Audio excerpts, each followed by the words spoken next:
बंदी छोड़ सतगुरु रामपाल जी परमेश्वर जी की जय हो।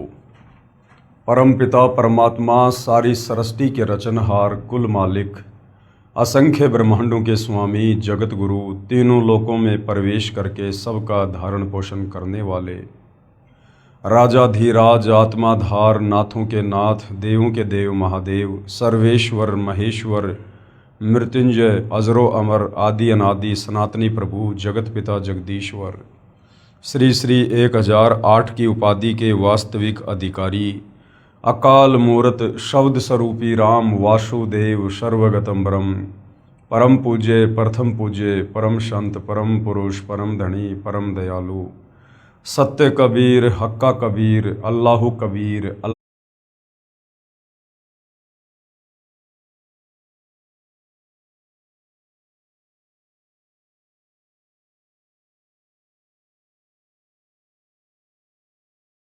जगत के मुक्तिदाता जगत के जगन्नाथ हारे के सहारे हिंदुओं के राम मुसलमानों के अल्लाह सिखों के वाहिगुरु ईसाइयों के मसीह दया के सागर दयानिधि करुणा के सागर करुणानिधि स्वयंभू परिभू संकट मोचन कष्ट हरण मंगल करण दुख भंजन अविगत कबीर निर्विकार निर्विषम परमात्मा अलय अलेख सतगुरु आदि अनादि सतगुरु असली मर्यादा पुरुषोत्तम असली राम असली कृष्ण असली घनश्याम असली मुरारी राजाओं के राजा महाराजाओं के महाराजा शहंशाहों के शहंशाह सम्राटों के सम्राट भगवानों के भगवान अल्लाहों के अल्लाह प्रभुओं के प्रभु मसीहाओं के मसीह सच्चे वाहिगुरु बाबाओं के बाबा पीरों के पीर सेठों के सेठ जगत सेठ सावड़सा सेठ सर्वगुण संपन्न अनंत कोटि कलाओं के स्वामी अनंत कोटि ब्रह्मांडों के नायक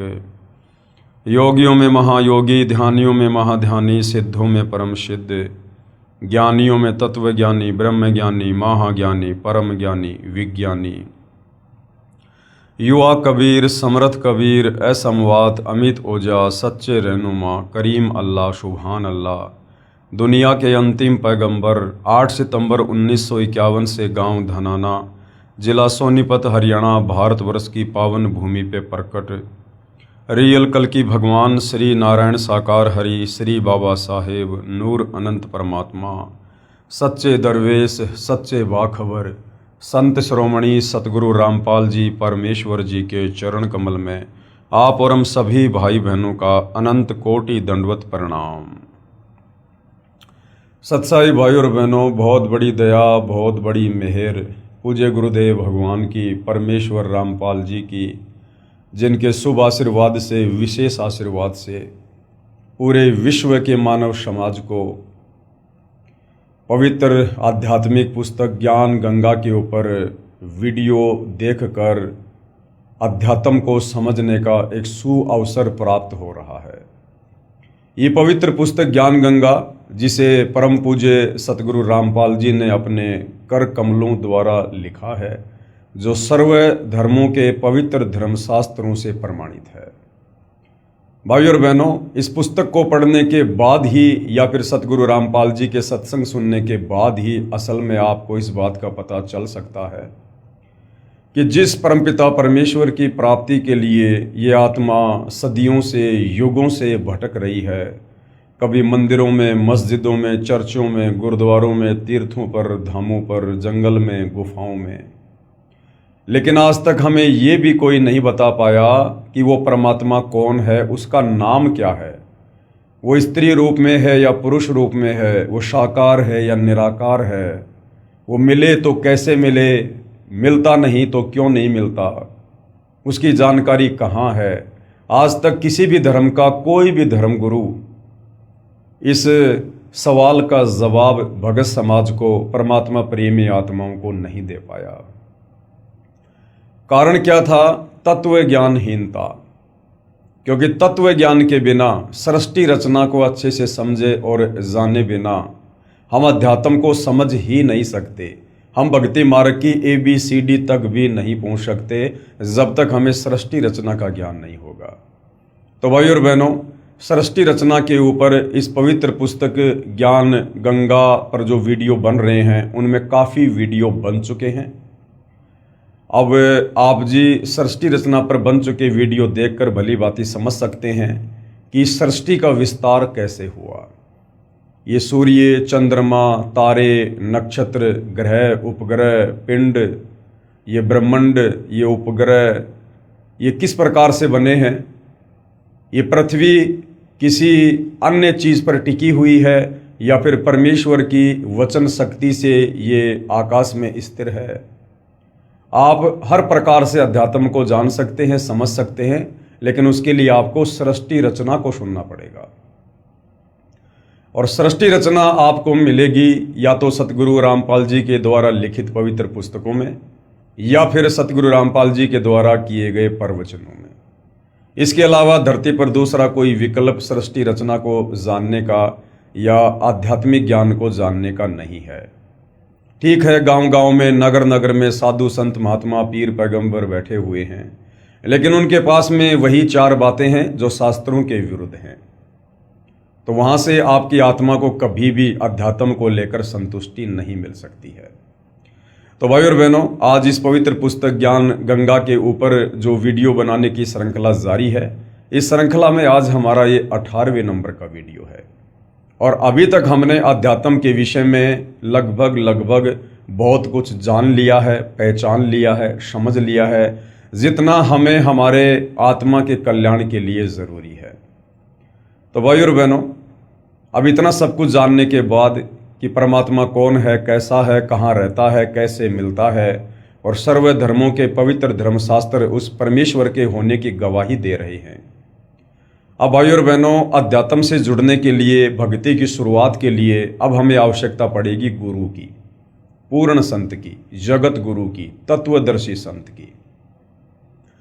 क्योंकि गीता अध्याय 4 श्लोक नंबर 34 में गीता का ज्ञान देने वाला प्रभु, ब्रह्मा विष्णु महेश का पिता, दुर्गा का पति, जिसे ब्रह्म कहते हैं, काल भी कहते हैं, ये स्वयं कह रहा है कि अर्जुन, तू किसी तत्वदर्शी महात्मा की शरण में जा, उनकी खोज कर, उनको सर्वप्रथम दंडवत प्रणाम कर, उसके बाद आधीनी से उनके साथ पेश आ और सरलता पूर्वक कपट छोड़कर सवाल करने से वो तत्वज्ञानी महात्मा तुझे तत्व ज्ञान का उपदेश करेंगे, अर्थात तुझे भक्ति मार्ग पर लगाएंगे, तेरे से भक्ति की शुरुआत करवाएंगे। तत्वदर्शी संत के अलावा यथार्थ शास्त्र अनुकूल भक्ति की शुरुआत नहीं होती है। तो भाई और बहनों, अब सबसे बड़ी समस्या आप और हमारे सामने यानी भगत समाज के सामने ये ज्ञान सुनने के बाद, सृष्टि रचना को सुनने के बाद यही आएगी कि भाई पूर्ण संत कौन होता है, पूर्ण संत की क्या पहचान होती है, हम कैसे पहचान करें कि कौन संत सच्चा है।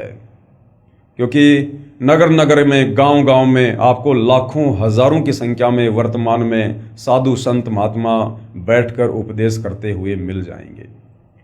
और उन साधु संत महात्माओं की वेशभूषा को देखकर और उनके भक्तों की भीड़ को देखकर आप यही सोचोगे कि बस दुनिया में इनके अलावा और कहीं कोई साधु संत महात्मा नहीं है। लेकिन भाई और बहनों, कबीर परमेश्वर जी की वाणी है कि दिखावे से कोई साधु संत महात्मा नहीं होता है। परमेश्वर कहते हैं कि कंठी माला सुमरणी पहने से क्या हो, ऊपर ढूंढा साधु का अंतर राख्या कोई। भारी दिखावा चाहे किसी ने कैसा भी कर रखा है, लेकिन यदि उसके पास शास्त्र अनुकूल सत भक्ति नहीं है, यदि उसे वास्तव में नाम दीक्षा देने का अधिकार नहीं है, गुरुपद रहकर प्रवचन करने का, कथा सुनाने का अधिकार नहीं है, तो वह पूर्ण संत नहीं है। यदि आप उसकी मीठी मीठी बातें सुनकर, चाहे वो कितनी बढ़िया संस्कृत बोले, कितनी ही धारा प्रवाह कथा कहे, यदि आप उसकी इस प्रकार की जो बाह्य आडंबर हैं, यदि आप उनको देखकर उन्हें पूर्ण संत मानकर उपदेश ले लेते हो और उनके द्वारा दिए गए शास्त्र विरुद्ध मनमुखी नामों का जाप करते हो, तो आप लक 84 योनि में जाकर गधे कुत्ते सुअर बनने से, नरक में जाकर असहनीय पीड़ा भोगने से और जन्म और मरण के चक्कर से बाहर नहीं निकल सकते हो। तो भाई और बहनों, वास्तव में पूर्ण संत कौन होता है, पूर्ण संत की क्या पहचान है और पूर्ण संत के क्या लक्षण हैं, ये हमें हमारे आध्यात्मिक सदग्रंथों से ही पता चलेगा। क्योंकि हमारे धर्म ग्रंथ भक्ति मार्ग का मूल हैं। ये भक्ति का संविधान है।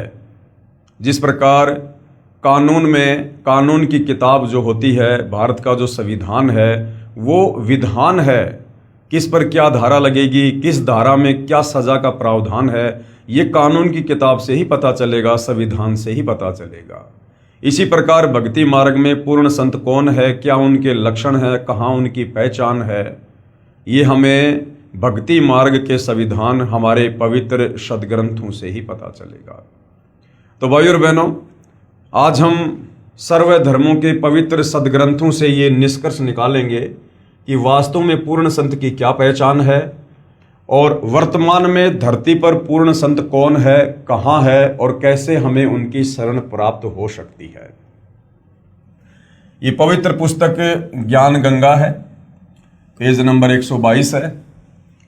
पूर्ण संत की पहचान, पवित्र सदग्रंथों से पूर्ण संत की पहचान। वेदों, गीता जी आदि पवित्र सदग्रंथों में प्रमाण मिलता है कि जब जब धर्म की हानि होती है, अब धर्म की हानि क्यों होती है?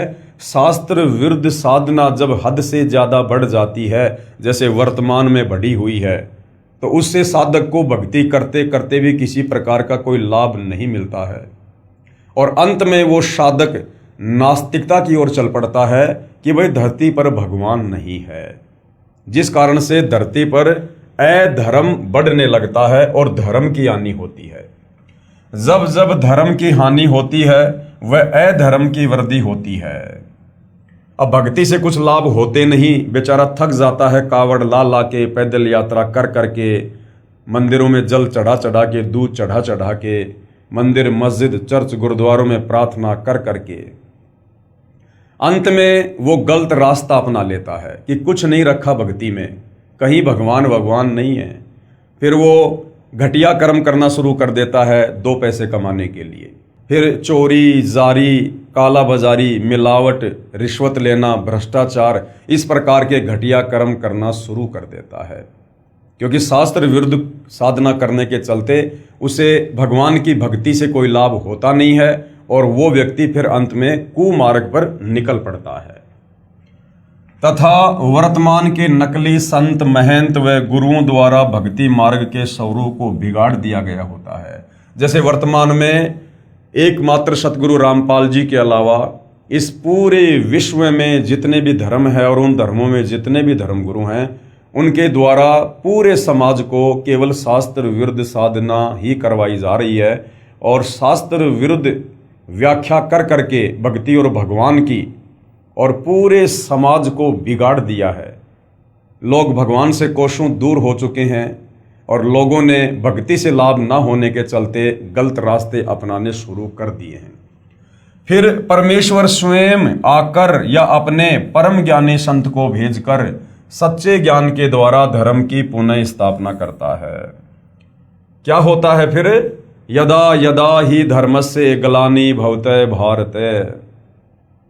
फिर वो परमेश्वर स्वयं ही इस पृथ्वी पर अपने सतलोक से चलकर और प्रकट होता है और परमेश्वर यहाँ हमें तत्व ज्ञान से परिचित करवाता है।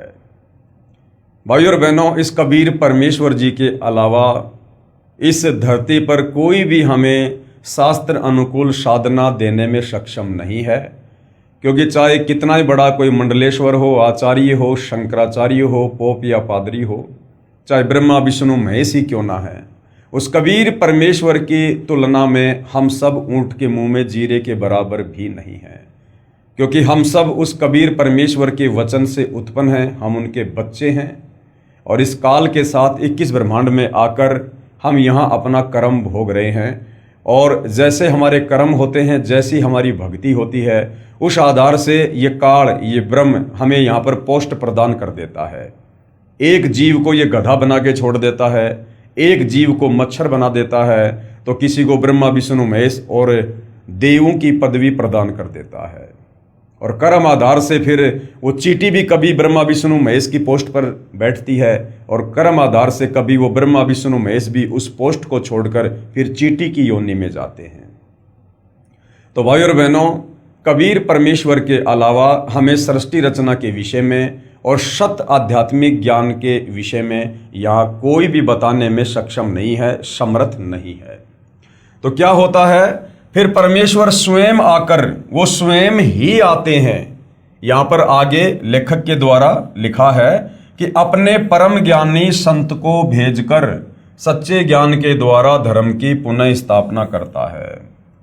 भाइयों और बहनों, जब आप इस ज्ञान में आगे बढ़ोगे सतगुरु रामपाल जी से उपदेश प्राप्त करके, तो आपको भक्ति मार्ग के विषय में बहुत कुछ जानने और समझने को मिलेगा। कबीर परमात्मा सतलोक से चलकर इस बिगड़े हुए इस भक्ति के स्वरूप को पुनः स्थापित करने के लिए, सुधारने के लिए, हमें शास्त्र अनुकूल साधना देने के लिए स्वयं ही धरती पर प्रकट होते हैं, अपने तेज पुंज वाले शरीर को हल्का करके, और एक मनुष्य की भांति, एक मनुष्य के बच्चे के रूप में यहाँ पर परमेश्वर प्रकट होकर लीला करते हैं। या जब चाहे किसी साधु संत महात्मा या जिंदा बाबा के रूप में प्रकट होकर भी परमेश्वर कुछ समय के लिए यहाँ पर अपना ज्ञान प्रचार करते हैं। सतलोक से परमात्मा किसी परम ज्ञानी संत को या किसी आत्मा को इस काल के 21 ब्रह्मांड में तत्व ज्ञान प्रचार के लिए नहीं भेजते हैं। यहाँ पर पुस्तक के लेखक के द्वारा ये कहना कि परमात्मा अपने किसी परम ज्ञानी संत को सतलोक से भेजकर पुनः भक्ति के बिगड़े हुए स्वरूप को स्थापित करवाता है। तो भाई और बहनों, आपको बता दें कि सतलोक से परमात्मा कभी भी अपने किसी भी भगत को, किसी भी आत्मा को या किसी भी को संत या परम संत बनाकर इस काल के 21 ब्रह्मांड में तत्व ज्ञान प्रचार के लिए या आत्माओं के आत्म कल्याण के लिए नहीं भेजते हैं, क्योंकि ये परमात्मा स्वयं समर्थ है। ये अनंत कोटि कलाओं का स्वामी है और समर्थ का काम उसी को साजे और कहे तो मूर्ख बाजे। यदि आपने सृष्टि रचना को अच्छे से पढ़ा है तो आपको पता होगा कि कबीर परमात्मा ने जब सतलोक में सृष्टि की रचना करनी चाहिए, उससे पहले अपने 12वें नंबर के पुत्र अचिंत से कहा कि बेटा, मैं तुझे शब्द शक्ति प्रदान करता हूँ, आप सतलोक में रचना करो। लेकिन अचिंत सतलोक में रचना करने में सक्षम नहीं हो पाया। उसने अक्षर पुरुष की उत्पत्ति की, अक्षर पुरुष मानसरोवर में जाकर सो गया। वो अचिंत उस अक्षर पुरुष को निंद्रा से भी नहीं जगा पाया।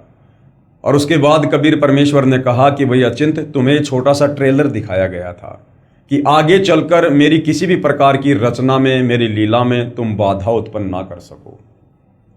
तो भाई और बहनों, सोचिए, जब कबीर परमेश्वर ने सृष्टि की शुरुआत में ही अपने बच्चों को साइड में कर दिया, उनको बाउंड कर दिया कि समर्थ का काम समर्थ ही कर सकता है, आप नहीं कर सकते हो।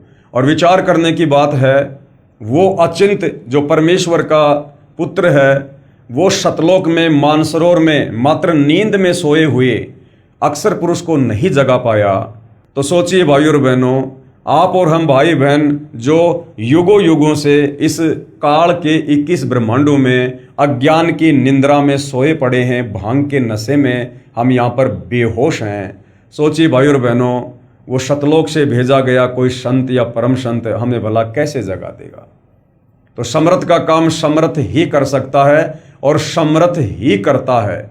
इसलिए कबीर परमात्मा स्वयं ही सतलोक से चलकर इस पृथ्वी पर तत्वदर्शी संत के रूप में प्रकट होकर आगे फिर अपना ज्ञान प्रचार करते हैं। अब भाइयों और बहनों, अगर यहाँ पर यह बात लिखी गई है तो इसका दूसरा पहलू हमें समझने की आवश्यकता है।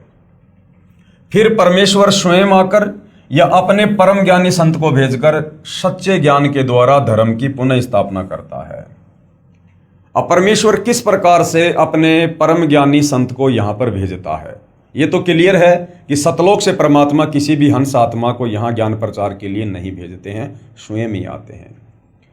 अब दूसरा तरीका परमेश्वर ये अपनाते हैं कि जब जब परमेश्वर यहां पर प्रकट होते हैं जिंदा बाबा के रूप में, तत्वदर्शी संत के रूप में, उस समय परमेश्वर अपनी विशेष आत्मा को ये ज्ञान समझाते हैं। उस आत्मा को परमेश्वर नाम दीक्षा देते हैं और उसे अपना गवाह बनाने के लिए परमेश्वर उस आत्मा को सतलोक ले जाते हैं, उसे सारी सृष्टि रचना से परिचित करवाते हैं, इस काल के 21 ब्रह्मांडों की सृष्टि रचना से परिचित करवाते हैं और परमेश्वर उस आत्मा का ज्ञान योग खोल देते हैं और फिर उस आत्मा को पुनः शरीर में वापस भेज देते हैं। फिर वो आत्मा आगे परमेश्वर की महिमा को आंखों देखकर आगे बयान करती है, उस तत्व ज्ञान का प्रचार करती है। तो इस प्रकार से भी परमेश्वर यहाँ पर अपना ज्ञान प्रचार करवाते हैं। उदाहरण के लिए जैसे आदरणीय धर्मदास जी, आदरणीय गरीबदास जी, आदरणीय नानक जी, आदरणीय मलुकदास जी आदि आदि, जिन्होंने परमेश्वर के ज्ञान से परिचित होकर आंखों सतलोक देखकर उन्होंने यहाँ पर परमेश्वर के ज्ञान का प्रचार प्रसार किया। बाकी सतलोक से परमात्मा स्वयं ही आते हैं, अन्य किसी हंस आत्मा को नहीं भेजते हैं। तो आज इस पृथ्वी पर सतगुरु रामपाल जी जो सन 1994 से अपने यथार्थ 13वें कबीर पंथ का जो है प्रचार प्रसार कर रहे हैं, उस पंथ के माध्यम से परमेश्वर अपने तत्व ज्ञान का प्रचार कर रहे हैं। तो इस समय भाई और बहनों, ये जो कलयुग की बिचली पीढ़ी है, भक्ति का स्वर्णिम समय है, इस समय तो कबीर परमेश्वर जी ने स्वयं ही धरती पर आना था, प्रकट होना था। हम आगे इसी पवित्र पुस्तक में पढ़ेंगे कि 650 साल पहले कबीर परमेश्वर जी ने आदरणीय धर्मदास जी को कह दिया था, कबीर सागर में लिखवा दिया था कि धर्मदास 12वें पंथ में हम ही चल आवें, सब पंथों को मिटाकर एक पंथ चलावें। कि धर्मदास जब 12वां कबीर पंथ चलेगा और 12वें कबीर पंथ का जो प्रवर्तक होगा वो गरीबदास होगा, और उस पंथ में फिर आगे चलकर मैं स्वयं ही आऊँगा और एक नए पंथ की शुरुआत करके फिर सभी आत्माओं को तत्व ज्ञान देकर, सृष्टि रचना समझाकर, भक्ति मार्ग बताकर और उन्हें सतलोक लेकर जाऊंगा। तो आज धरती पर स्वयं कबीर परमात्मा सतगुरु रामपाल जी के नाम से प्रकट हैं। फिर परमेश्वर स्वयं आकर या अपने परम ज्ञानी संत को भेजकर सच्चे ज्ञान के द्वारा धर्म की पुनः स्थापना करता है। वह भक्ति मार्ग को शास्त्रों के अनुसार समझाता है। जो परम संत होता है, पूर्ण संत होता है, उसकी क्या पहचान है कि वो भक्ति मार्ग को शास्त्रों को आधार बनाकर समझाता है। अन्य धर्म गुरुओं की तरह मनमुखी रूप से प्रवचन नहीं करता है।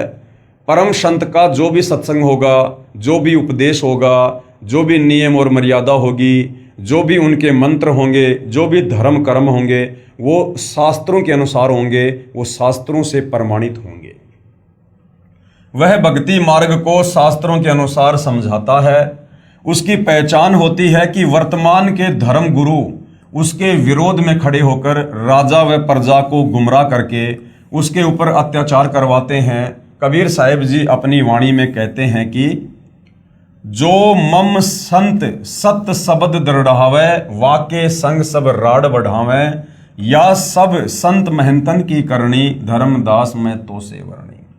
कबीर परमात्मा जी ने 650 साल पहले कह दिया था, कबीर सागर में लिखवा दिया था कि धर्मदास जो सच्चा संत होगा, जो पूर्ण संत होगा, उसकी एक पहचान ये है कि जब वो इस काल के लोक में आकर सृष्टि रचना बताएगा।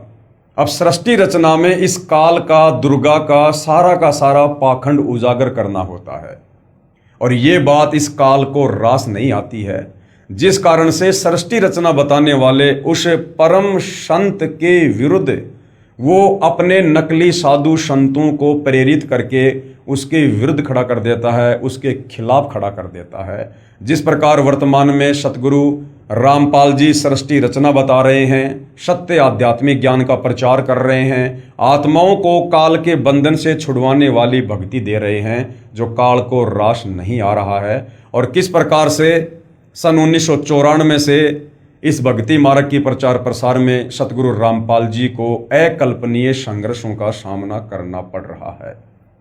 सन 2006 में क्रोथा कांड हुआ, 21 महीने निर्दोष होते हुए जेल में रहे। उसके बाद 2014 में बरवाला कांड हुआ, निर्दोष होने के बावजूद भी 11 साल जेल में रहे, और भी कई प्रकार के जो है अत्याचारों का और संघर्षों का सामना उनको करना पड़ा। तो ये भी एक परम संत की पहचान होती है कि काल इस सत भक्ति मार्ग में, जो कि शास्त्रों पर आधारित होता है, इस सत भक्ति मार्ग को इतनी आसानी से आगे नहीं बढ़ने देता है। परंतु काल अपने इस षड्यंत्र में सफल नहीं हो पाता है, क्योंकि उस तत्वदर्शी संत के रूप में, उस पूर्ण संत के रूप में स्वयं कबीर परमात्मा ही होते हैं, जिनके अलावा दूसरा कोई समर्थ, कोई सर्वशक्तिमान इस सृष्टि में नहीं है। जो मम संत सत शब्द दृढ़ावे, वाके संग सब राड बढ़ावे, या सब संत महंतन की करणी, धर्मदास में तो से वर्णी। कबीर साहिब अपने प्रिय शिष्य धर्मदास को इस वाणी में ये समझा रहे हैं कि जो मेरा संत सत भक्ति मार्ग को बताएगा, यानी शास्त्र अनुकूल साधना समाज से करवाएगा, उसके साथ सभी संत व महंत झगड़ा करेंगे, ये उसकी पहचान होगी। तो वर्तमान में भाइयों और बहनों, आप जी भली भांति पूर्ण संत की पहचान करते हुए सतगुरु रामपाल जी के इस लीला में जीवन को देख सकते हैं, समझ सकते हैं। दूसरी क्या पहचान होगी? दूसरी पहचान, वह संत सभी धर्म ग्रंथों का पूर्ण जानकार होता है। जो तत्वदर्शी संत होगा, जो पूर्ण संत होगा, वो केवल जिस धर्म में प्रकट होता है और सांसारिक दृष्टि में लोगों की नजरों में जन्म लेकर आया हुआ होता है, वो जो भी ज्ञान बताएगा वो ना केवल उस धर्म में प्रकट होने के कारण मात्र उस धर्म के शास्त्रों का ही नहीं, अपितु पूरे विश्व के धर्म शास्त्रों का वो ज्ञाता होगा। आज वर्तमान में सतगुरु रामपाल जी के अलावा ऐसा पूर्ण संत आपको कहीं भी देखने को नहीं मिलेगा। सतगुरु रामपाल जी ने हिंदुओं के चारों वेद, पवित्र गीता जी, 18 पुराण, साथ में हिंदू धर्म में पूर्व में हो चुके नामी गिरामी साधु संत महात्माओं के जो ग्रंथ है, उनसे भी भक्ति मार्ग को सिद्ध किया है। मुसलमान भाइयों की 4 कतेब, तौरात, जबूर, इंजिल, कुरान शरीफ, कुरान मस्जिद और अन्य महापुरुषों की जीवनी जो पैगंबर यानी अवतार के तौर पर आ चुके हैं, उससे सतगुरु रामपाल जी ने निष्कर्ष निकाल के समाज को सत भक्ति बताई है। सिख भाइयों का गुरु ग्रंथ साहिब, इससे भी सतगुरु रामपाल जी ने सृष्टि रचना को, पूर्ण संत की पहचान और भक्ति मार्ग को साबित करके बताया है। साथ ही ईसाइयों की बाइबल से भी परमपिता परमेश्वर ने सृष्टि रचना को और शास्त्र अनुकूल साधना को सिद्ध करके दिखाया है। तो सतगुरु रामपाल जी के अलावा आज इस धरती पर पूरे विश्व के समस्त धर्मों के धर्मशास्त्रों का ज्ञाता आपको कहीं भी नजर नहीं आएगा, क्योंकि पूर्ण संत के अलावा कोई भी साधु संत महात्मा पूरे विश्व की समस्त भाषाओं का ज्ञाता नहीं हो सकता। कोई भी साधु संत महात्मा कबीर परमेश्वर के अलावा सर्वज्ञ नहीं हो सकता है। और आपको जानकर भाइयों और बहनों आश्चर्य होगा, आदरणीय गरीबदास जी जो गांव छुड़ानी, जिला जज्जर, हरियाणा में लगभग 300 वर्ष पहले हुए थे, जिनको सतलोक से चलकर जिंदा बाबा के रूप में कबीर परमेश्वर मिले थे, उनके शरीर से आत्मा को निकालकर सतलोक लेकर गए थे। उन्हें सर्व सृष्टि से परिचित करवाया, सतलोक से परिचित करवाया, काल के 21 ब्रह्मांड से उनको परिचित करवाया, उनका ज्ञान योग खोला और वापस उनकी आत्मा को शरीर में जो है वो प्रवेश किया। उसके बाद आदरणीय गरीबदास जी ने 24,000 वाणियों युक्त सदग्रंथ साहिब की रचना की, जिसको 5वां वेद सूक्ष्म वेद भी कहा जाता है।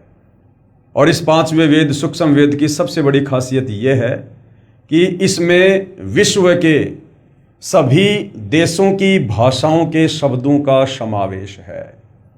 और 300 साल से आदरणीय गरीबदास जी के सदग्रंथ साहिब के ऊपर किसी भी साधु संत महात्मा ने, यहाँ तक कि गरीबदास पंथ के संतों ने भी खुलासा नहीं किया, जो है उसका खोलकर जनता के सामने विश्लेषण नहीं किया। केवल सतगुरु रामपाल जी जो सन 1993 से आदरणीय गरीबदास जी के सदग्रंथ साहिब को खोल कर बता रहे हैं, जिस सदग्रंथ साहिब में लगभग 300 से ज़्यादा देशों की भाषाओं के शब्दों का समावेश है। तो भाइयों और बहनों, ऐसा अद्भुत कारनामा, ऐसा अद्भुत करिश्मा पूर्ण परमेश्वर के अलावा तत्वदर्शी संत के रूप में और कोई भी नहीं कर सकता है। तो दूसरी पहचान है, वह संत सभी धर्म ग्रंथों का पूर्ण जानकार होता है। प्रमाण सतगुरु गरीबदास जी की वाणी में, सतगुरु के लक्षण कहूँ मधुरे बैन विनोद, 4 वेद 6 शास्त्र कहे 18 बोध। आदरणीय गरीबदास जी क्या कहते हैं कि मैं आपको पूर्ण सतगुरु के, पूर्ण संत के लक्षण बताता हूँ। मधुरे बैन विनोद, उसकी भाषा बड़ी प्यार और प्रेम वाली होगी। 4 वेद 6 शास्त्र, वो चारों वेदों का पूर्ण ज्ञाता होगा। 6 शास्त्रों का पूर्ण ज्ञाता होगा और कई 18 बोध और 18 प्रकार का ज्ञान, जैसे चारों वेद ये एक ज्ञान है, 18 पुराण ये एक ज्ञान है, 6 शास्त्र ये एक ज्ञान है। इस प्रकार वह 18 ज्ञान का कंप्लीट जानकार होगा।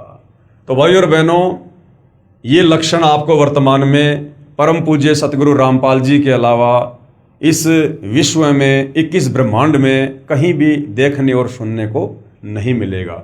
तो ये भी एक पहचान है कि सतगुरु रामपाल जी वर्तमान में धरती पर पूर्ण संत है, जिनसे उपदेश लेकर हम अपनी आत्मा का कल्याण करवा सकते हैं।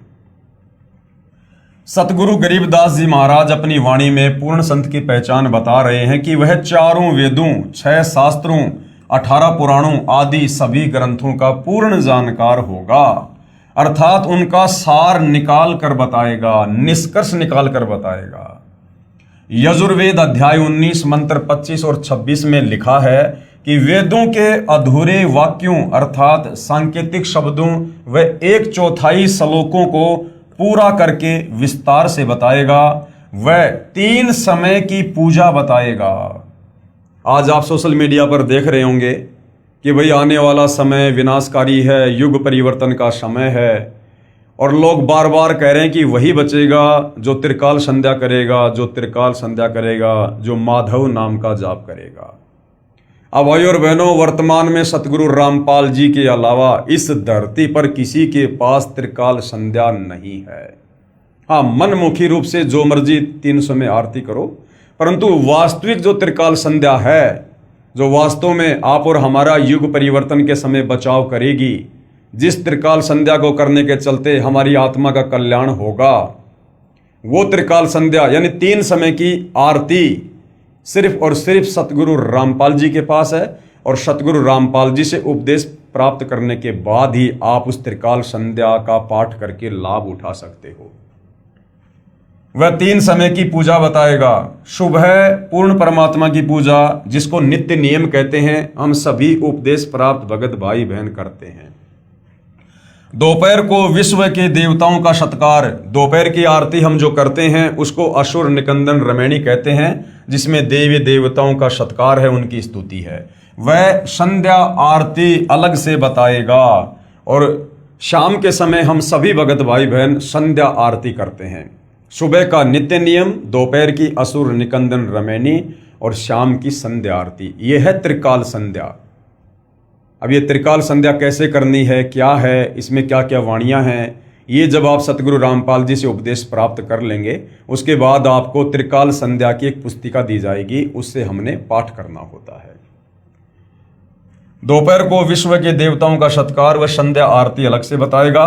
वह जगत का उपकारक संत होगा, यानी वो जगत का भला चाहने वाला, आत्माओं का उद्धारक होगा, जगत का तारणहार होगा। यजुर्वेद अध्याय 19 मंत्र 25, ये श्लोक आप जियों के सामने है, आप जी पढ़ सकते हैं। यहाँ गुरुदेव ने प्रत्येक शब्द का हिंदी के साथ अनुवाद भी किया है। हम सीधा इसके भावार्थ पर चलेंगे कि यह श्लोक क्या कहना चाहता है। भावार्थ: तत्वदर्शी संत वह होता है, पूर्ण संत कौन होता है, जिसको तत्वदर्शी संत भी कहते हैं, जो वेदों के सांकेतिक शब्दों को पूर्ण विस्तार से वर्णन करता है, जिससे पूर्ण परमात्मा की प्राप्ति होती है, वह वेद के जानने वाला कहा जाता है। भाई और बहनों, आज से पहले जिन लोगों ने जो कहा करते थे हम संस्कृत के प्रकांड विद्वान हैं, जिन लोगों ने 18 पुराणों का संस्कृत से हिंदी में अनुवाद किया है, पवित्र गीता जी का संस्कृत से हिंदी में अनुवाद किया है, और चारों वेदों का संस्कृत से हिंदी में अनुवाद किया है, जिनमें महर्षि दयानंद भी एक संत हुए हैं।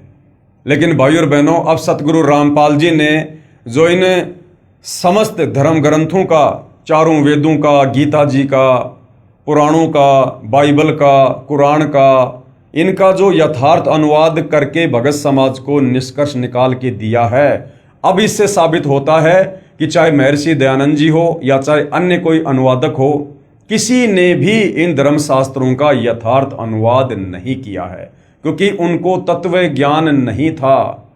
और तत्व ज्ञान के बिना आप किसी भी सदग्रंथ को समझ ही नहीं सकते, अनुवाद करना तो बहुत दूर की बात है। दूसरा भाइयों और बहनों, ये चारों वेद, ये पूर्ण ब्रह्म कबीर परमेश्वर ने इस ब्रह्म को, काल को दिए थे।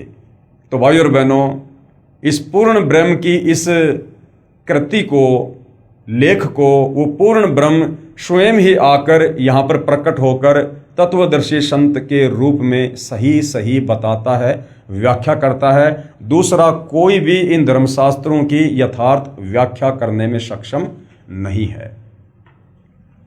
उसके बाद यजुर्वेद अध्याय 19 मंत्र 26, ये श्लोक आप जियों के सामने है, पढ़ सकते हैं। यहाँ गुरुदेव ने अनुवाद में प्रत्येक शब्द का हिंदी में अनुवाद भी किया है। ये श्लोक हमें क्या समझाना चाहता है? भावार्थ, जिस पूर्ण संत के विषय में मंत्र 25 में कहा है, वह दिन में 3 बार, प्रातः यानी सुबह, दिन के मध्य यानी दोपहर को, और शाम को साधना करने को कहता है। सुबह तो पूर्ण परमात्मा की पूजा, दोपहर को सर्व देवताओं का सत्कार के लिए, तथा शाम को संध्या आरती आदि को अमृतवाणी के द्वारा करने को कहता है। वह सर्व संसार का उपकार करने वाला होता है। और ये त्रिकाल संध्या वर्तमान में सतगुरु रामपाल जी के अलावा अपने भक्तों को कोई भी संत करने का आदेश नहीं देता है, क्योंकि उनके पास ये त्रिकाल संध्या है ही नहीं, वो केवल नाम जानते हैं।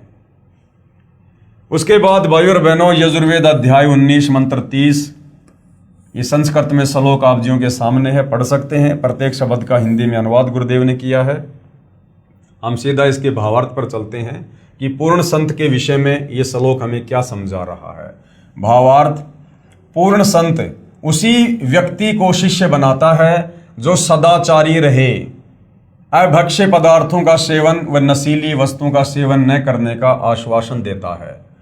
पूर्ण संत उसी से दान ग्रहण करता है जो उसका शिष्य बन जाता है, फिर गुरुदेव से दीक्षा प्राप्त करके फिर दान दक्षिणा करता है, उससे श्रद्धा बढ़ती है, श्रद्धा से सतभक्ति करने से अविनाशी परमात्मा की प्राप्ति होती है, अर्थात पूर्ण मोक्ष होता है। पूर्ण संत भिक्षा व चंदा मांगता नहीं फिरेगा।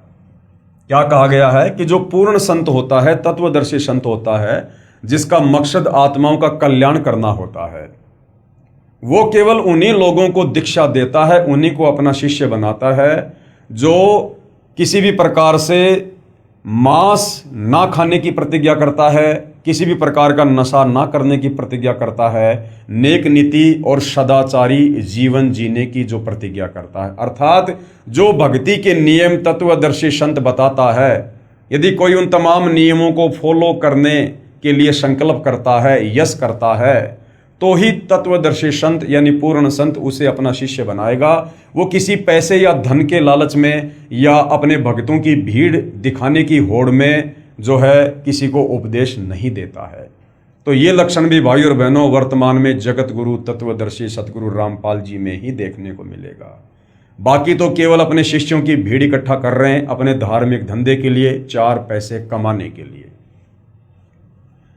कबीर गुरु बिन माला फेरते और गुरु बिन देते दान, गुरु बिन दोनों निष्फल है, भाई पूछो वेद पुराण। तीसरी पहचान क्या बताई है पूर्ण संत की, तत्वदर्शी संत की? 3 प्रकार के मंत्रों यानी नाम को 3 बार में उपदेश करेगा। अब भाई और बहनों, इस पृथ्वी पर वर्तमान में सतगुरु रामपाल जी के अलावा 3 बार में नाम दीक्षा और 3 बार अलग अलग मंत्र इस पृथ्वी पर सतगुरु रामपाल जी के अलावा अन्य कोई भी साधु संत महात्मा उपदेश रूप में नहीं देता है। और यदि देता है तो उसके वो नाम जाप मंत्र शास्त्रों से मेल नहीं खाते हैं, जिस कारण से उन्हें पूर्ण संत की संज्ञा में नहीं लिया जा सकता है। अब सतगुरु रामपाल जी जो 3 बार में दीक्षा दे रहे हैं और 3 बार में जो अलग अलग नाम उपदेश कर रहे हैं, वो हमारी गीता जी भी प्रमाणित कर रही है और कबीर सागर भी प्रमाणित कर रहा है और आदरणीय गरीबदास जी का सूक्ष्म वेद भी प्रमाणित कर रहा है। क्योंकि पहले ही बता दिया जा चुका है पूर्ण संत की दूसरी पहचान में कि वो जो भी धर्म कर्म अपने शिष्यों से करवाएगा वो शास्त्रों से प्रमाणित होगा। तो सतगुरु रामपाल जी जो भी नाम उपदेश देते हैं सुमरण करने के लिए, वो शास्त्रों से प्रमाणित है, जिसका प्रमाण अभी आपको आगे दिखाएंगे। तो तीसरी पहचान क्या है पूर्ण संत की? 3 प्रकार के मंत्रों यानी नाम को 3 बार में उपदेश करेगा, जिसका वर्णन कबीर सागर ग्रंथ पेज नंबर 265 बोध सागर में मिलता है और गीता जी के अध्याय नंबर 17 श्लोक नंबर 23 में भी मिलता है।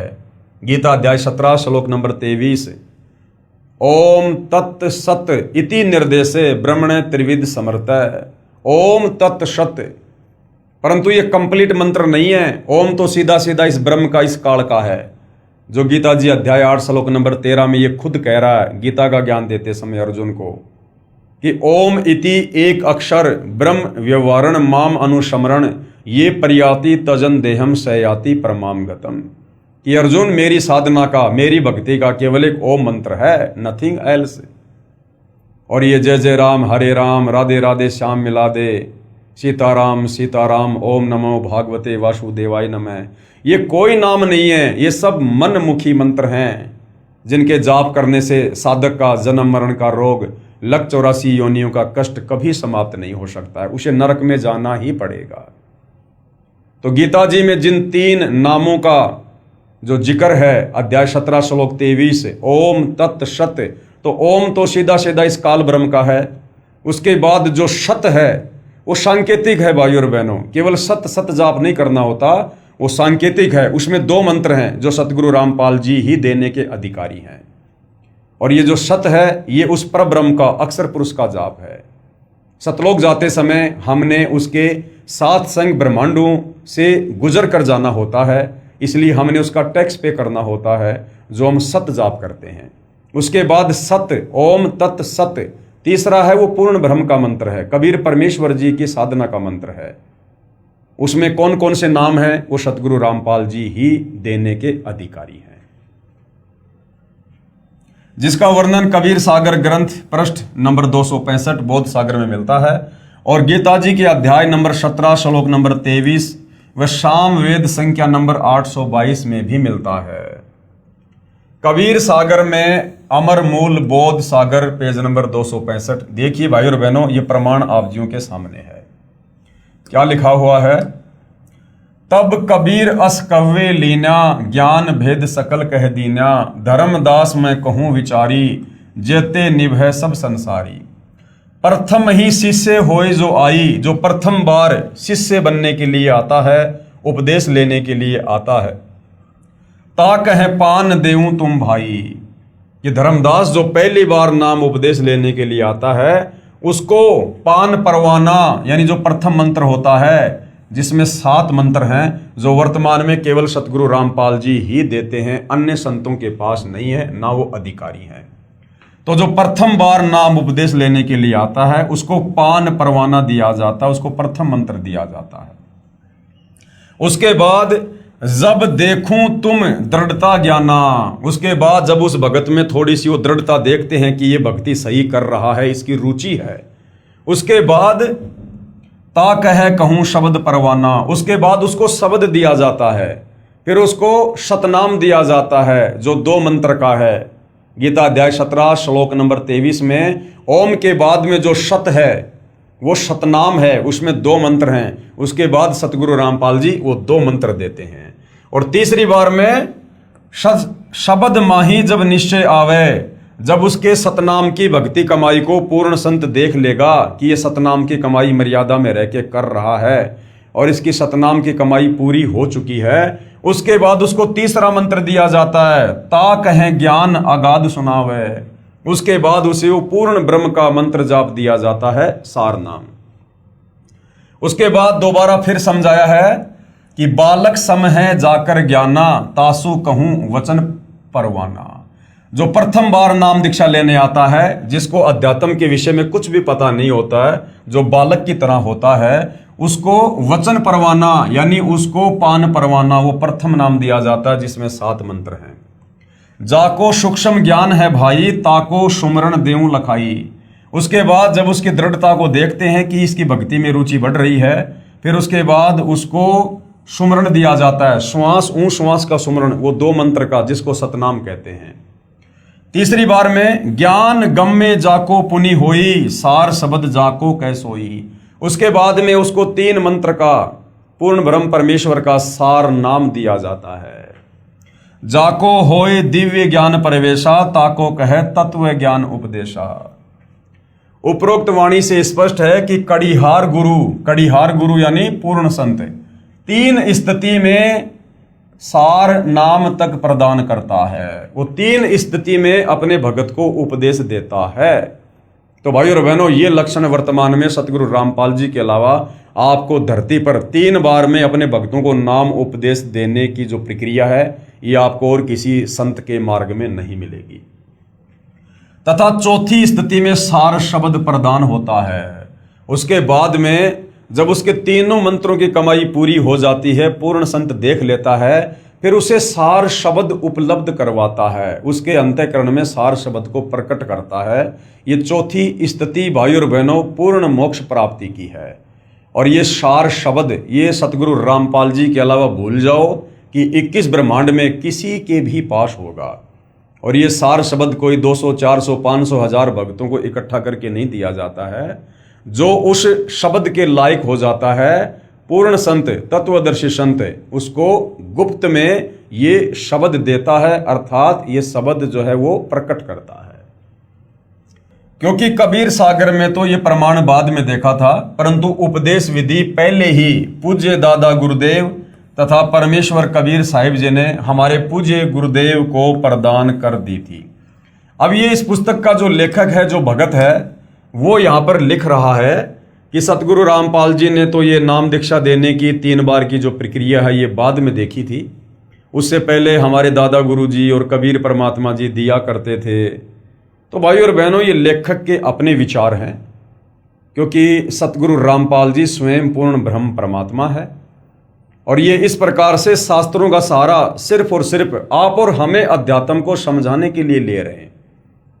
ये सारी बातें सतगुरु रामपाल जी, ये सारा ज्ञान, ये सारे मंत्र, सारी भक्ति, चारों वेदों का सहारा लिए बिना, बाइबल, कुरान, पुराण, तौरेत, जबूर, इंजिल, इन सब पुस्तकों का सहारा लिए बिना भी हमें ज्यों का त्यों बता सकते हैं, समझा सकते हैं।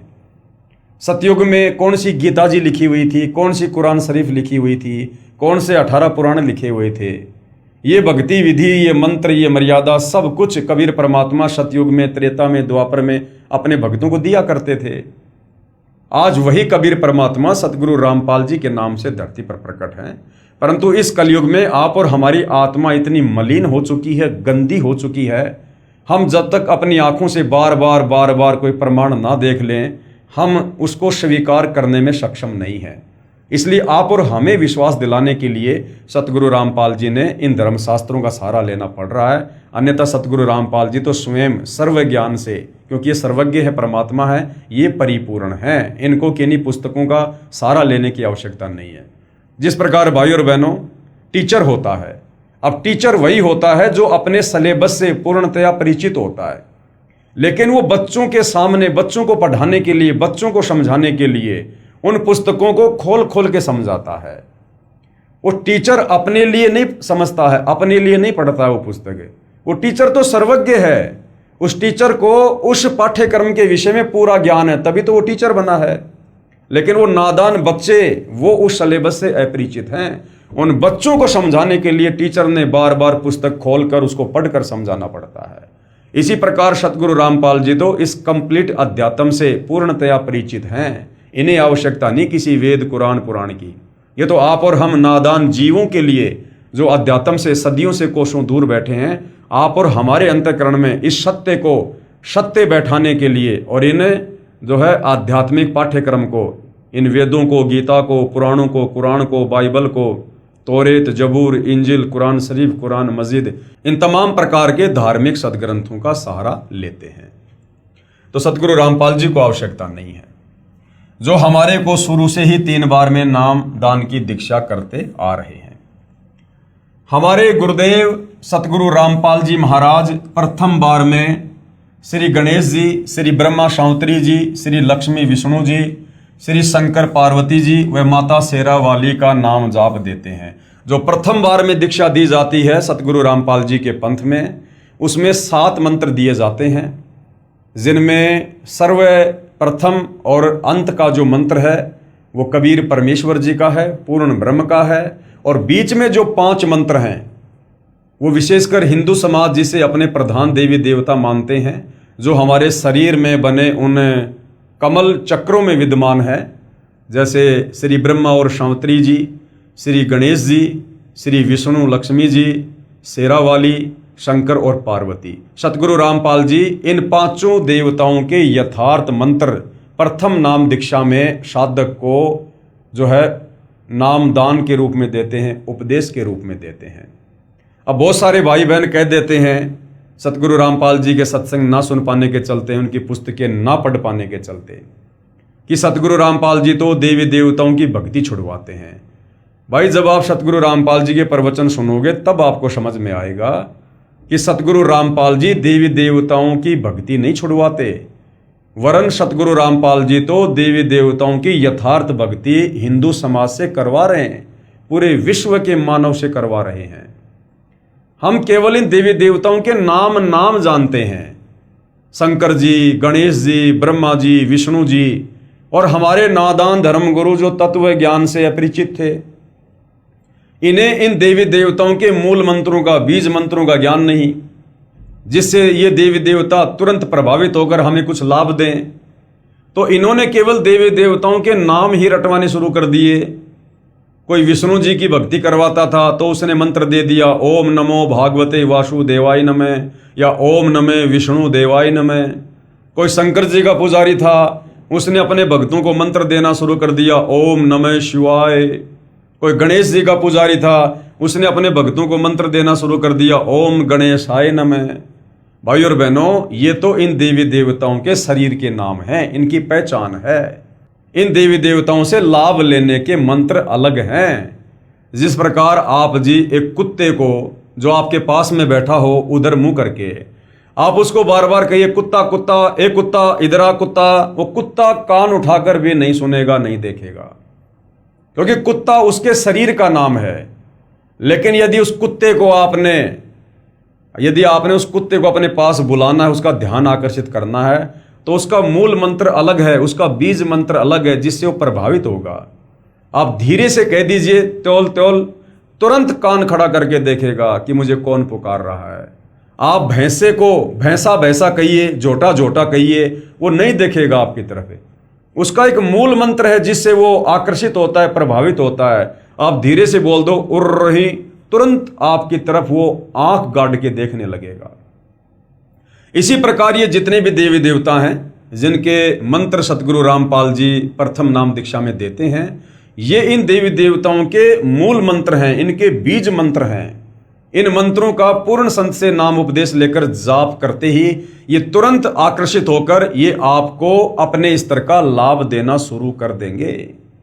बाकी इनके नाम आप चाहे पूरी जिंदगी जपते रहिए, और जप ही रहे सदियों से हमारे नादान धर्म गुरुओं ने मात्र देवी देवताओं के शरीर के नाम ही तो जपवाए हैं। आज सबकी दुर्गति हुई पड़ी है।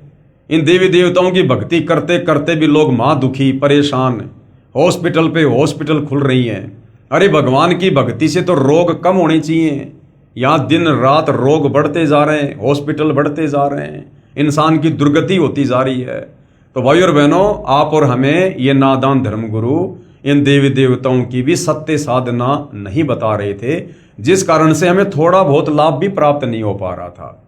और जो थोड़ा बहुत लाभ हमें मिल रहा है या मिल रहा था, हम तो सोच रहे थे कि हमारी वर्तमान भक्ति से मिल रहा है। नहीं, ये हमारे पूर्व मनुष्य जन्मों की जो भक्ति कमाई थी, जो हमारे अंतःकरण में संचित थी, हमें उससे लाभ मिल रहा था। वर्तमान शास्त्र विरुद्ध साधना से और मनमुखी नामों के जाप से किसी को किसी प्रकार का कोई लाभ नहीं होता है।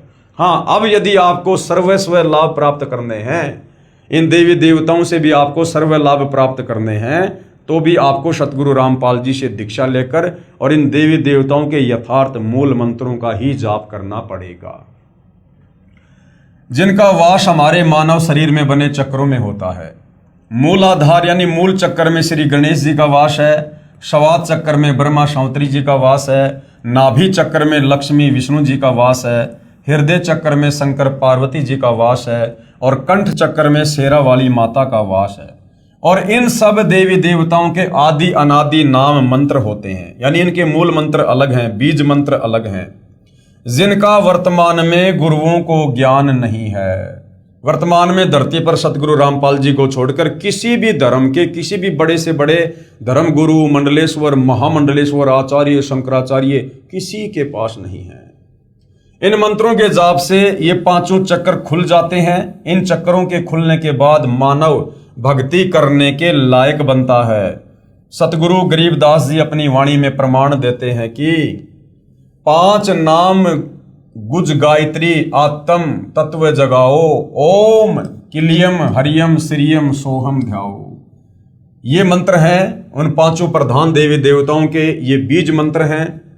लेकिन आप जी सोचो कि मैं यहीं से इन मंत्रों को उठा लूं और मैं कल से ही ओम किलियम हरियम श्रियम सोहम जाप करने लग जाऊंगा। ये मंत्र कंप्लीट नहीं है। कंप्लीट मंत्र आपको सतगुरु रामपाल जी बताएंगे और उसके बाद इन मंत्रों को किस प्रकार से जाप करना है, इन मंत्रों के जाप करने की विधि क्या है, ये भी आपको सतगुरु रामपाल जी ही बताएंगे। क्योंकि पूर्ण संत से जो अधिकारी होता है उससे उपदेश लिए बिना ये मंत्र अपना वास्तविक काम नहीं करेंगे। भावार्थ, 5 नाम जो गुज गायत्री है इनका जाप करके आत्मा को जागृत करो। दूसरी बार में 2 अक्षर का जाप देते हैं। जो पूर्ण संत होता है, तत्वदर्शी संत होता है, वो प्रथम बार में तो ये पान परवाना देगा जो प्रथम दीक्षा है, जिसमें बीच बीच के 5 मंत्र हैं। और दूसरी बार में 2 अक्षर का जाप देते हैं जिसको शतनाम भी कहा जाता है, जिनमें एक तो ओम है और दूसरा तत् जो कि गुप्त है। ये अक्षर पुरुष का है, पर ब्रह्म का मंत्र है। ये केवल उपदेशी को बताया जाता है, जिनको श्वास के साथ जाप किया जाता है। ओम तो सीधा मंत्र है काल का, ब्रह्म का। दूसरा ये जो तत् है ये अक्षर पुरुष का है, जिसके 7 संग ब्रह्मांड है, जो आपने सृष्टि रचना में पढ़ा। परंतु ये तत् कोई मंत्र नहीं है, तन तो एक सांकेतिक शब्द है। इस तत् के पीछे कौन सा मंत्र छुपा हुआ है जिसका जाप करने से ये कंप्लीट मंत्र बनेगा और हमें लाभ होगा, ये सतगुरु रामपाल जी ही अपने उपदेशी भगत को बताते हैं। फिर तीसरी बार में सारनाम देते हैं जो कि पूर्ण रूप से गुप्त है। तीसरी बार में जो सारनाम दिया जाता है वो पूर्ण रूप से गुप्त है। वो किसी को सार्वजनिक नहीं बताया जाता, खोलकर नहीं बताया जाता। उपदेशी को ही सतगुरु रामपाल जी बताते हैं जब देख लेते हैं कि ये व्यक्ति तीसरे मंत्र सारनाम के योग्य हो चुका है। अब भाइयों और बहनों, 3 बार में नाम जाप देने का प्रमाण पवित्र गीता जी में कहां लिखा हुआ है, ताकि हमें विश्वास हो और हम पूर्ण संत की पहचान करके तुरंत उनसे नाम उपदेश लेकर अपनी आत्मा का कल्याण करवाने की दिशा में आगे बढ़े। तो 3 बार में नाम जाप देने का जो पहला प्रमाण था वो आपने कबीर सागर में देख लिया। अब आपको पवित्र गीता जी में दिखाते हैं। अध्याय 17 श्लोक नंबर 23, ओम तत् सत, ये है वो 3 मंत्र भाइयों और बहनों। ये ओम तो सीधा सीधा इस 21 ब्रह्मांड के स्वामी काल का है। दूसरा जो ये तत् है ये 7 संग ब्रह्मांड के स्वामी अक्षर पुरुष का है। और तीसरा जो सत है ये पूर्ण ब्रह्म परमात्मा कबीर साहिब का है। तो सतगुरु रामपाल जी के अलावा ये मंत्र धरती पर किसी के पास नहीं है और ना कोई देने का अधिकारी है। ओम तो सीधा सीधा इस काल ब्रह्म का है, बाकी ये सांकेतिक हैं। तत् और सत ये संकेतों में है। इनके पीछे कौन कौन से मंत्र हैं वो सतगुरु रामपाल जी ही बताते हैं। तो गीता अध्याय 17 श्लोक 23 क्या बता रहा है 3 बार के नाम जाप के विषय में। ओम तत् सत इति निर्देश ब्रह्मणे त्रिविध समर्थ। ब्रह्मण यानी सच्चिदानंद घन ब्रह्म की भक्ति का, पूर्ण परमात्मा कबीर साहिब की भक्ति का जाप करने का वो 3 मंत्र कौन सा है। ब्राह्मणा 3 वेदा च यज्ञा च विहिता पुरा। अब अनुवाद गुरुदेव भगवान ने किया है। ओम ब्रह्म का और तत् ये सांकेतिक मंत्र ये पर ब्रह्म का अक्षर पुरुष का है। और सत ये पूर्ण ब्रह्म का यानी कबीर परमेश्वर का है। इति मानी ऐसे ये है। त्रिविध यानी 3 प्रकार के। ब्रह्मण यानी पूर्ण परमात्मा के नाम सुमरण का। निर्देश यानी संकेत, स्मृत यानी कहा है। और सृष्टि के आदि काल में विद्वानों ने बताया कि उसी पूर्ण परमात्मा ने वेद तथा यज्ञ आदि रचे। तो भाई और बहनों, इस मंत्र को प्राप्त किए बिना ओम तत् सत को आप काल के 21 ब्रह्मांड से मुक्त नहीं हो सकते हैं। और ये कंप्लीट मंत्र यहाँ तो केवल संकेत में है, कोड वर्ड में है। एक कंप्लीट मंत्र आप जी को सतगुरु रामपाल जी के पास ही मिलेगा, केवल पूर्ण संत के पास ही मिलेगा। ये पूर्ण संत की पहचान है कि वो 3 बार में दीक्षा देगा, और 3 बार के नाम का ये संकेत, ये प्रमाण आपको पवित्र गीता जी दे रही है, जो गीता जी 4 वेदों का सारांश है। तो किसी प्रकार की कोई शंका नहीं होनी चाहिए कि वास्तव में धरती पर पूर्ण संत सतगुरु रामपाल जी ही हैं, जिनसे उपदेश लेकर ही भक्ति सफल हो सकती है। बाकी बहुत सारे गुरु मिलेंगे आपको, ओम तत्सत ऐसा जाप मंत्र देने वाले।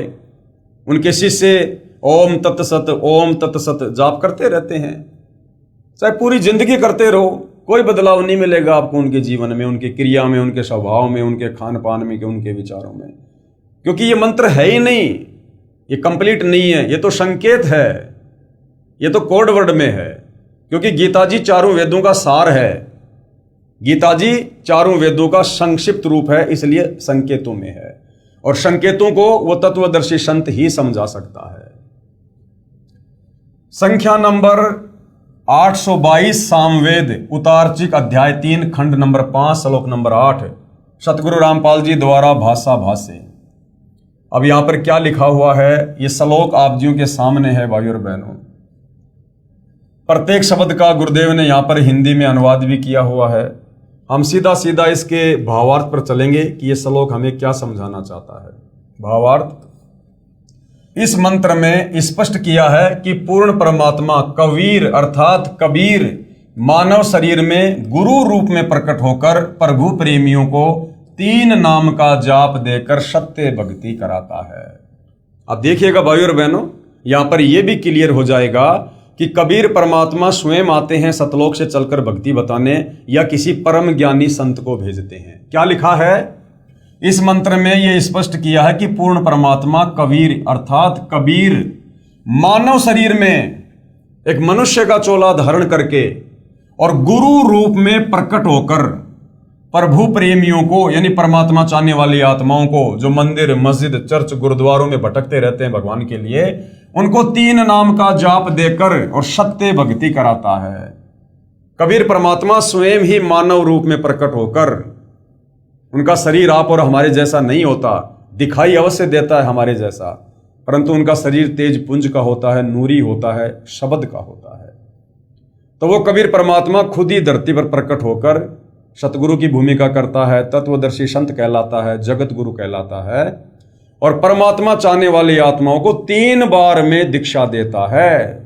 3 बार में 3 मंत्रों का जाप देता है, जो वर्तमान में सतगुरु रामपाल जी के अलावा अन्य कोई संत नहीं देता है।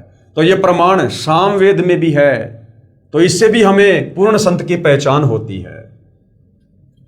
तथा उस मित्र भगत को पवित्र करके, यानी अपने ज्ञान से, भक्ति से उसको पवित्र करके, अपने आशीर्वाद से पूर्ण परमात्मा प्राप्ति करके पूर्ण सुख प्राप्त करवाता है, अर्थात उसका मोक्ष कर देता है और वो साधक सतलोक में चला जाता है। साधक की आयु यानी उम्र बढ़ाता है। यही प्रमाण गीता अध्याय 17 श्लोक 23 में है कि ओम तत्सत इति निर्देश ब्रह्मण त्रिविध समर्थ। भावार्थ है कि पूर्ण परमात्मा को प्राप्त करने का ओम, दूसरा तत् और तीसरा सत्य, ये मंत्र जाप सुमरण करने का निर्देश है। इस नाम को तत्वदर्शी संत से प्राप्त करो। गीता अध्याय 4 श्लोक 34, ये गीता ज्ञानदाता काल ब्रह्म खुद कह रहा है अर्जुन को कि अर्जुन, इस कंप्लीट आध्यात्मिक ज्ञान का, संसार की रचना का, सृष्टि रचना का मुझे भी ज्ञान नहीं है।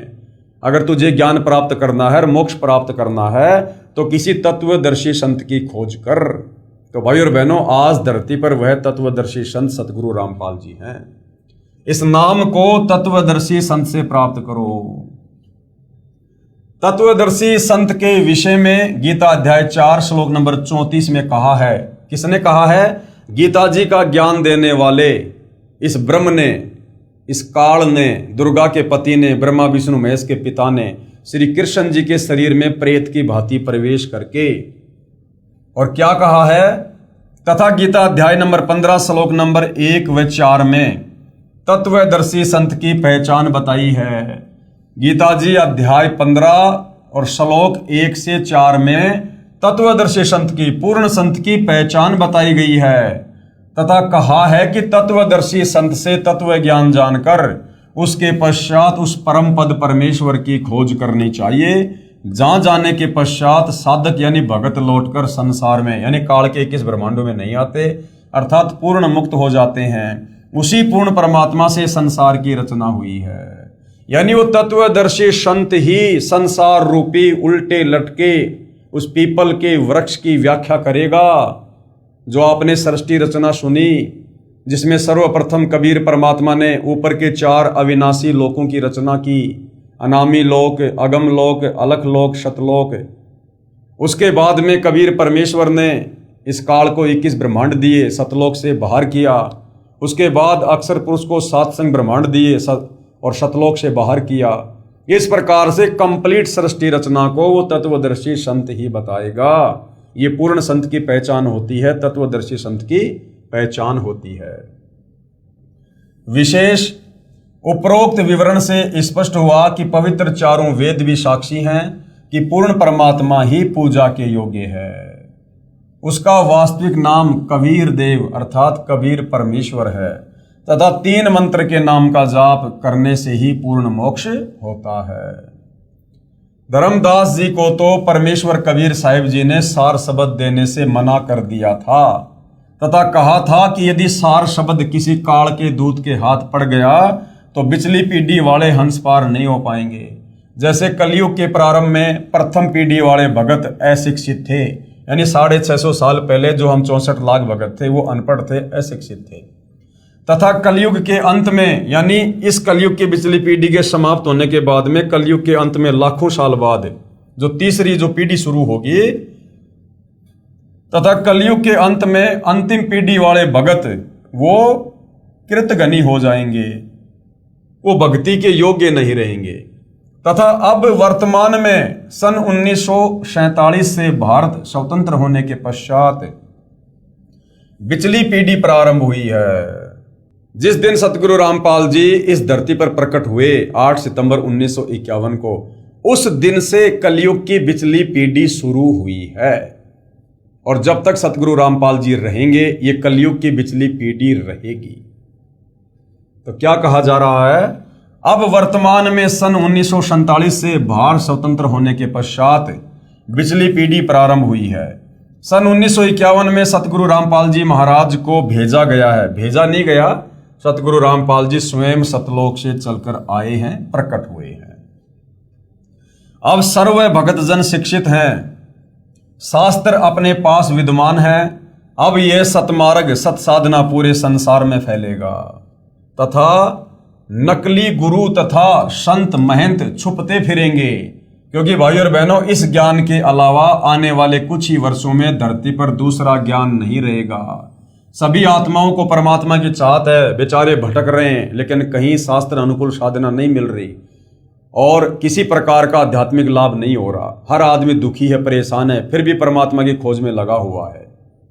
अब सतगुरु रामपाल जी ने वो शत आध्यात्मिक ज्ञान दे दिया है, शास्त्र अनुकूल भक्ति दे दी है, सृष्टि रचना खोल के बता दी है, अपने प्रवचनों में सर्व धर्मों के सर्व धर्म शास्त्रों को खोल खोल के दिखा दिया है। और आप और हम सभी शिक्षित हैं, अनपढ़ नहीं हैं। ऊपर से विज्ञान का जमाना, टेक्नोलॉजी है, हर धर्म ग्रंथ को हर भाषा में ट्रांसलेट कर दिया गया है। मोबाइल में गूगल पे जाकर 2 मिनट में किसी भी श्लोक का कोई भी अर्थ हम देख सकते हैं, समझ सकते हैं। तो अब पूरा विश्व इन नकली संतों को छोड़ेगा और सतगुरु रामपाल जी की शास्त्र अनुकूल साधना को अपनाएगा, जिसके चलते ये जितने भी काल प्रेरित साधु संत महात्मा हैं जो केवल भक्ति मार्ग में रोड़ा ही अटकाते हैं, अब ये छुपते फिरेंगे। कहने का मतलब है अब इनके पास कोई भी जो है उपदेश प्राप्त करने के लिए नहीं जाएगा। इसलिए कबीर सागर जीव धर्मबोध बोध सागर पेज नंबर 1937 पर क्या लिखा है, धर्मदास तो ही लाख दुहाई, सार शब्द कहीं बाहर न जाई। सार शब्द बाहर जो परी है, बिचली पीढ़ी हंस नहीं तरी है। 650 साल पहले कबीर परमात्मा जब बनारस के काशी में आए थे, 120 वर्ष उन्होंने लीला में जीवन में लीला करके हमें ज्ञान समझाया। तो धर्मदास जी जो एक अच्छी आत्मा थी, वो कबीर परमेश्वर जी के भगत हुए हैं, उनके परम भगत हुए हैं। और धर्मदास जी के माध्यम से परमात्मा ने कबीर सागर लिखवाया है। तो धर्मदास जी को कबीर परमात्मा कह रहे हैं कि धर्मदास, मैंने तुझे जो ये सारनाम दे दिया है, इस सारनाम को तू आगे किसी को मत बता देना। अगर तूने किसी को ये सारनाम आगे बता दिया तो आगे चल के 600 साल बाद जो कलयुग की पिछली पीढ़ी आएगी, जो भक्ति का निर्धारित समय है, यानी वर्तमान समय की बातें हो रही थी, अगर आज तूने इस मंत्र का खुलासा कर दिया तो ये काल के दूत साधु संत महात्मा भी इसी मंत्र को आगे अपने भक्तों को दान करेंगे। और फिर जब हम जाएंगे खुद और जब यही मंत्र हम दान करेंगे तो कोई भी हमारे ऊपर विश्वास नहीं करेगा। लोग ये कहेंगे कि यही मंत्र जो सतगुरु रामपाल जी देते हैं, ये तो हमारे गुरु जी भी दे रहे हैं, सदियों से दे रहे हैं, तो सतगुरु रामपाल जी हमें क्या कुछ नया दे रहे हैं। और उन नकली संतों के द्वारा दिया गया मंत्र काम नहीं करेगा, क्योंकि वो दीक्षा देने के अधिकारी नहीं है, वो गुरु पद के अधिकारी नहीं है, जिस कारण से भगत आत्माएं जो है अपना मोक्ष नहीं करवा पाएंगी, भक्ति का लाभ नहीं उठा पाएंगी। तो धर्मदास जी को परमात्मा ने कहा था कि धर्मदास तो है लाख दुहाई, और ये सार शब्द अर्थात सार नाम कहीं बाहर ना जाए, किसी को तू बता मत देना। सार शब्द बाहर जो पढ़ी, ये पिछली पीढ़ी हंस नहीं तरी। पुस्तक धनी धर्मदास जीवन दर्शन एवं वंश परिचय के पेज नंबर 46 पर लिखा है कि 11वीं पीढ़ी को, यानी धर्मदास जी की वंशावली में जो 11वीं पीढ़ी थी, 11वीं पीढ़ी को गद्दी नहीं मिली। जिस महंत जी का नाम धीरज नाम साहिब कवर्धा में रहता था, उसके बाद 12वां महंत उग्र नाम साहिब ने दामा खेड़ा में गद्दी की स्थापना की तथा स्वयं ही महंत बन बैठा। इससे पहले दामा खेड़ा में गद्दी नहीं थी। इससे स्पष्ट है कि पूरे विश्व में सतगुरु रामपाल जी महाराज के अतिरिक्त वास्तविक भक्ति मार्ग नहीं है। सतगुरु रामपाल जी महाराज अपने प्रवचनों में बार बार कहते हैं कि सर्व प्रभु प्रेमी श्रद्धालुओं से प्रार्थना है कि मुझे प्रभु का भेजा हुआ दास जानकर अपना कल्याण करवाओ। बिल्कुल सतगुरु रामपाल जी बार बार कहते हैं कि भाई मुझे तो परमात्मा का भेजा हुआ दास मानकर मेरे से उपदेश ले लो और अपनी आत्मा का कल्याण करवाओ। क्योंकि सतगुरु रामपाल जी की मजबूरी है सीधा सीधा कहना कि भाई मैं ही कबीर परमात्मा हूं और सतलोक से चलकर तुम्हारी गलती को माफ करके तुम्हें भक्ति देकर वापस सतलोक ले चलने के लिए आया हूं।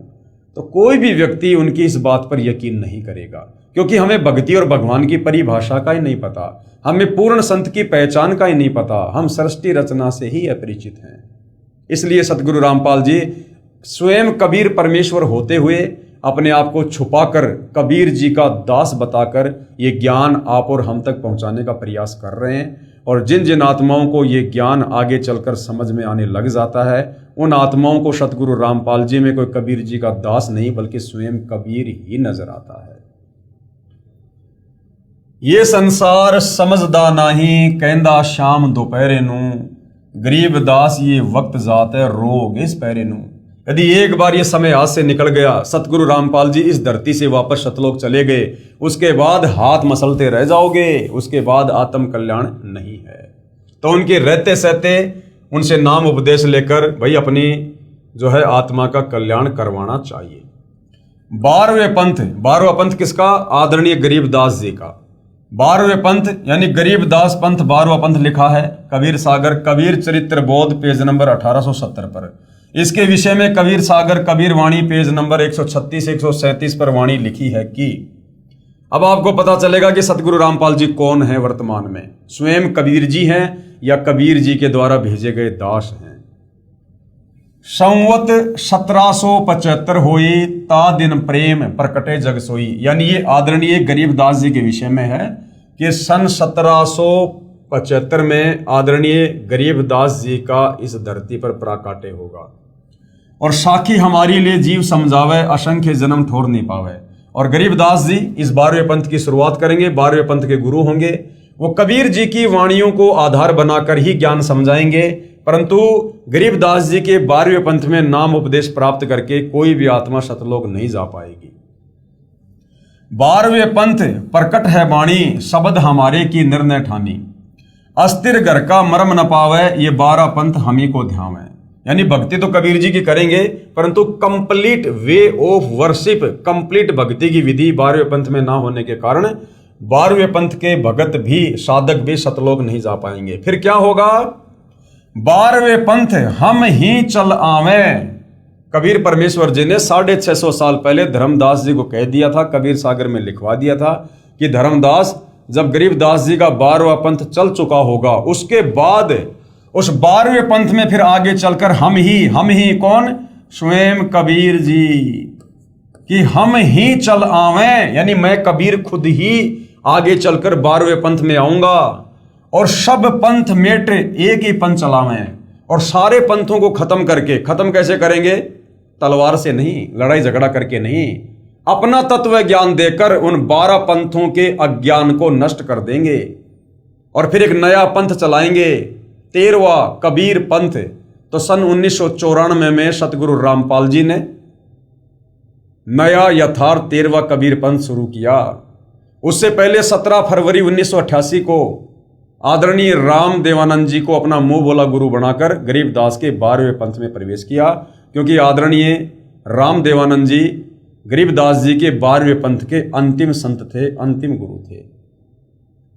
तो 12वें पंथ में सतगुरु रामपाल जी ने स्वयं प्रवेश किया और उसके बाद सन 1994 में नाम दीक्षा देना शुरू करके नया यथार्थ 13वां कबीर पंथ शुरू किया। तो ये किसने शुरू करना था? कबीर ने या कबीर के दास ने? 12वें पंथ हम ही चल आवे। कबीर जी ने कहा था मैं खुद ही चल के आऊंगा भाई। तो भाई और बहनों, अब आप विचार कर सकते हो कि सतगुरु रामपाल जी स्वयं कबीर हैं या कबीर जी के द्वारा भेजे गए कोई परम ज्ञानी संत है। धर्मदास मेरी लाख दुहाई, सार शब्द बाहर ना जाई, सार शब्द बाहर जो पर ही, बिचली पीढ़ी हंस नहीं तरी। 33 अरब ज्ञान हम भाक्या, सार शब्द गुप्त ही राख्या। कबीर परमेश्वर ने कहा, धर्मदास मैं युगों युगों से, सदियों सदियों से यहाँ पर सतलोक से चलकर आता हूँ, ज्ञान समझाता हूँ। सतयुग में आया, त्रेता में आया, द्वापर में आया और मैंने 33 अरब वाणियां बोली हैं, यानी इतना ज्ञान मैंने यहाँ पर बोल दिया जीवों को समझाने के लिए। परंतु वो जो सार शब्द है, जो मुक्ति का मंत्र है, उसको मैंने अभी तक गुप्त ही रखा है। मूल ज्ञान तब तक छुपाई, जब लग 12 पंथ ना मिट जाई। उस सार नाम को, उस सार शब्द को उस समय तक छुपा के रखना है जब तक ये 12 पंथ जो काल के द्वारा चलाए गए थे, जब तक ये 12 पंथ समाप्त ना हो जाएं। तो भाई और बहनों, अब ये सारे पंथ समाप्त हो चुके हैं। सतगुरु रामपाल जी के तत्व ज्ञान ने इन सब की मिट्टी पलीत कर दी है। ये जबरदस्ती जो है इन गद्दियों पर बैठे हुए हैं और ये ज़्यादा समय चलने वाला काम नहीं है। 2030 या 32 तक ये पूरी तरह से बिल्कुल सफाया हो जाएगा इन काल के दूतों का और इन काल के पंथों का। यहां पर साहिब कबीर जी अपने शिष्य धर्मदास जी को समझाते हैं कि संवत 1775 में मेरे ज्ञान का प्रचार होगा, जो 12वां पंथ होगा। 12वें पंथ में हमारी वाणी प्रकट होगी, लेकिन सही भक्ति मार्ग नहीं होगा। फिर क्या होगा? फिर 12वें पंथ में हम ही चलकर आएंगे, यानी हम कबीर स्वयं ही चलकर आएंगे। 650 साल पहले कबीर जी ने धर्मदास जी को कह दिया था। तो भाई कबीर परमात्मा है और परमात्मा का वचन कभी झूठा नहीं हो सकता। और सभी पंथ मिटाकर केवल एक पंथ चलाएंगे। लेकिन धर्मदास, तुझे लाख सौगंध है कि ये सार शब्द किसी कुपात्र को मत दे देना, नहीं तो बिचली पीढ़ी के हंस यानी भगत पार नहीं हो सकेंगे। इसलिए जब तक 12 पंथ मिटाकर एक पंथ नहीं चलेगा, तब तक मैं ये मूल ज्ञान छिपा के रखूंगा।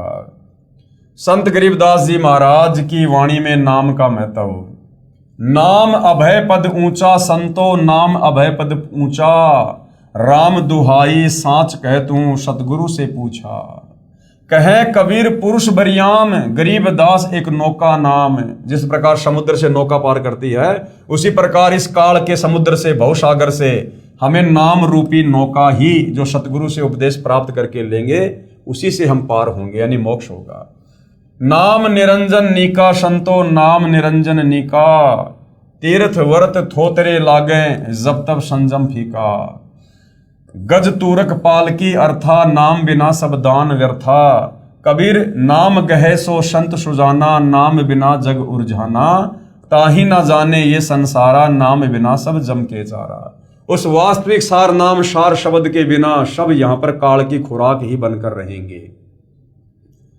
संत नानक जी की वाणी में नाम का महत्व। नानक नाम चढ़दी कला, तेरे भाणे सरबत दा भला। नानक दुखिया सब संसार, सुखिया सोए नाम आधार। जाप ताप ज्ञान सब ध्यान, सठ शास्त्र सिमृत व्याख्यान। जोग अभ्यास कर्म धर्म सब क्रिया, सकल त्यागवन मध्य फ्रिया। अनेक प्रकार किए बहु यतना, दान पुण्य होमे बहु रत्ना। शीश कटाए होमे कर राती, व्रत नेम करे बहु भांति। नहीं तुल्ले राम नाम विचार, नानक गुरुमुख नाम जपिए एक बार। परम पूजे कबीर साहेब कबीर देव की अमृतवाणी में नाम की महिमा। संतो शब्दई शब्द बखाना।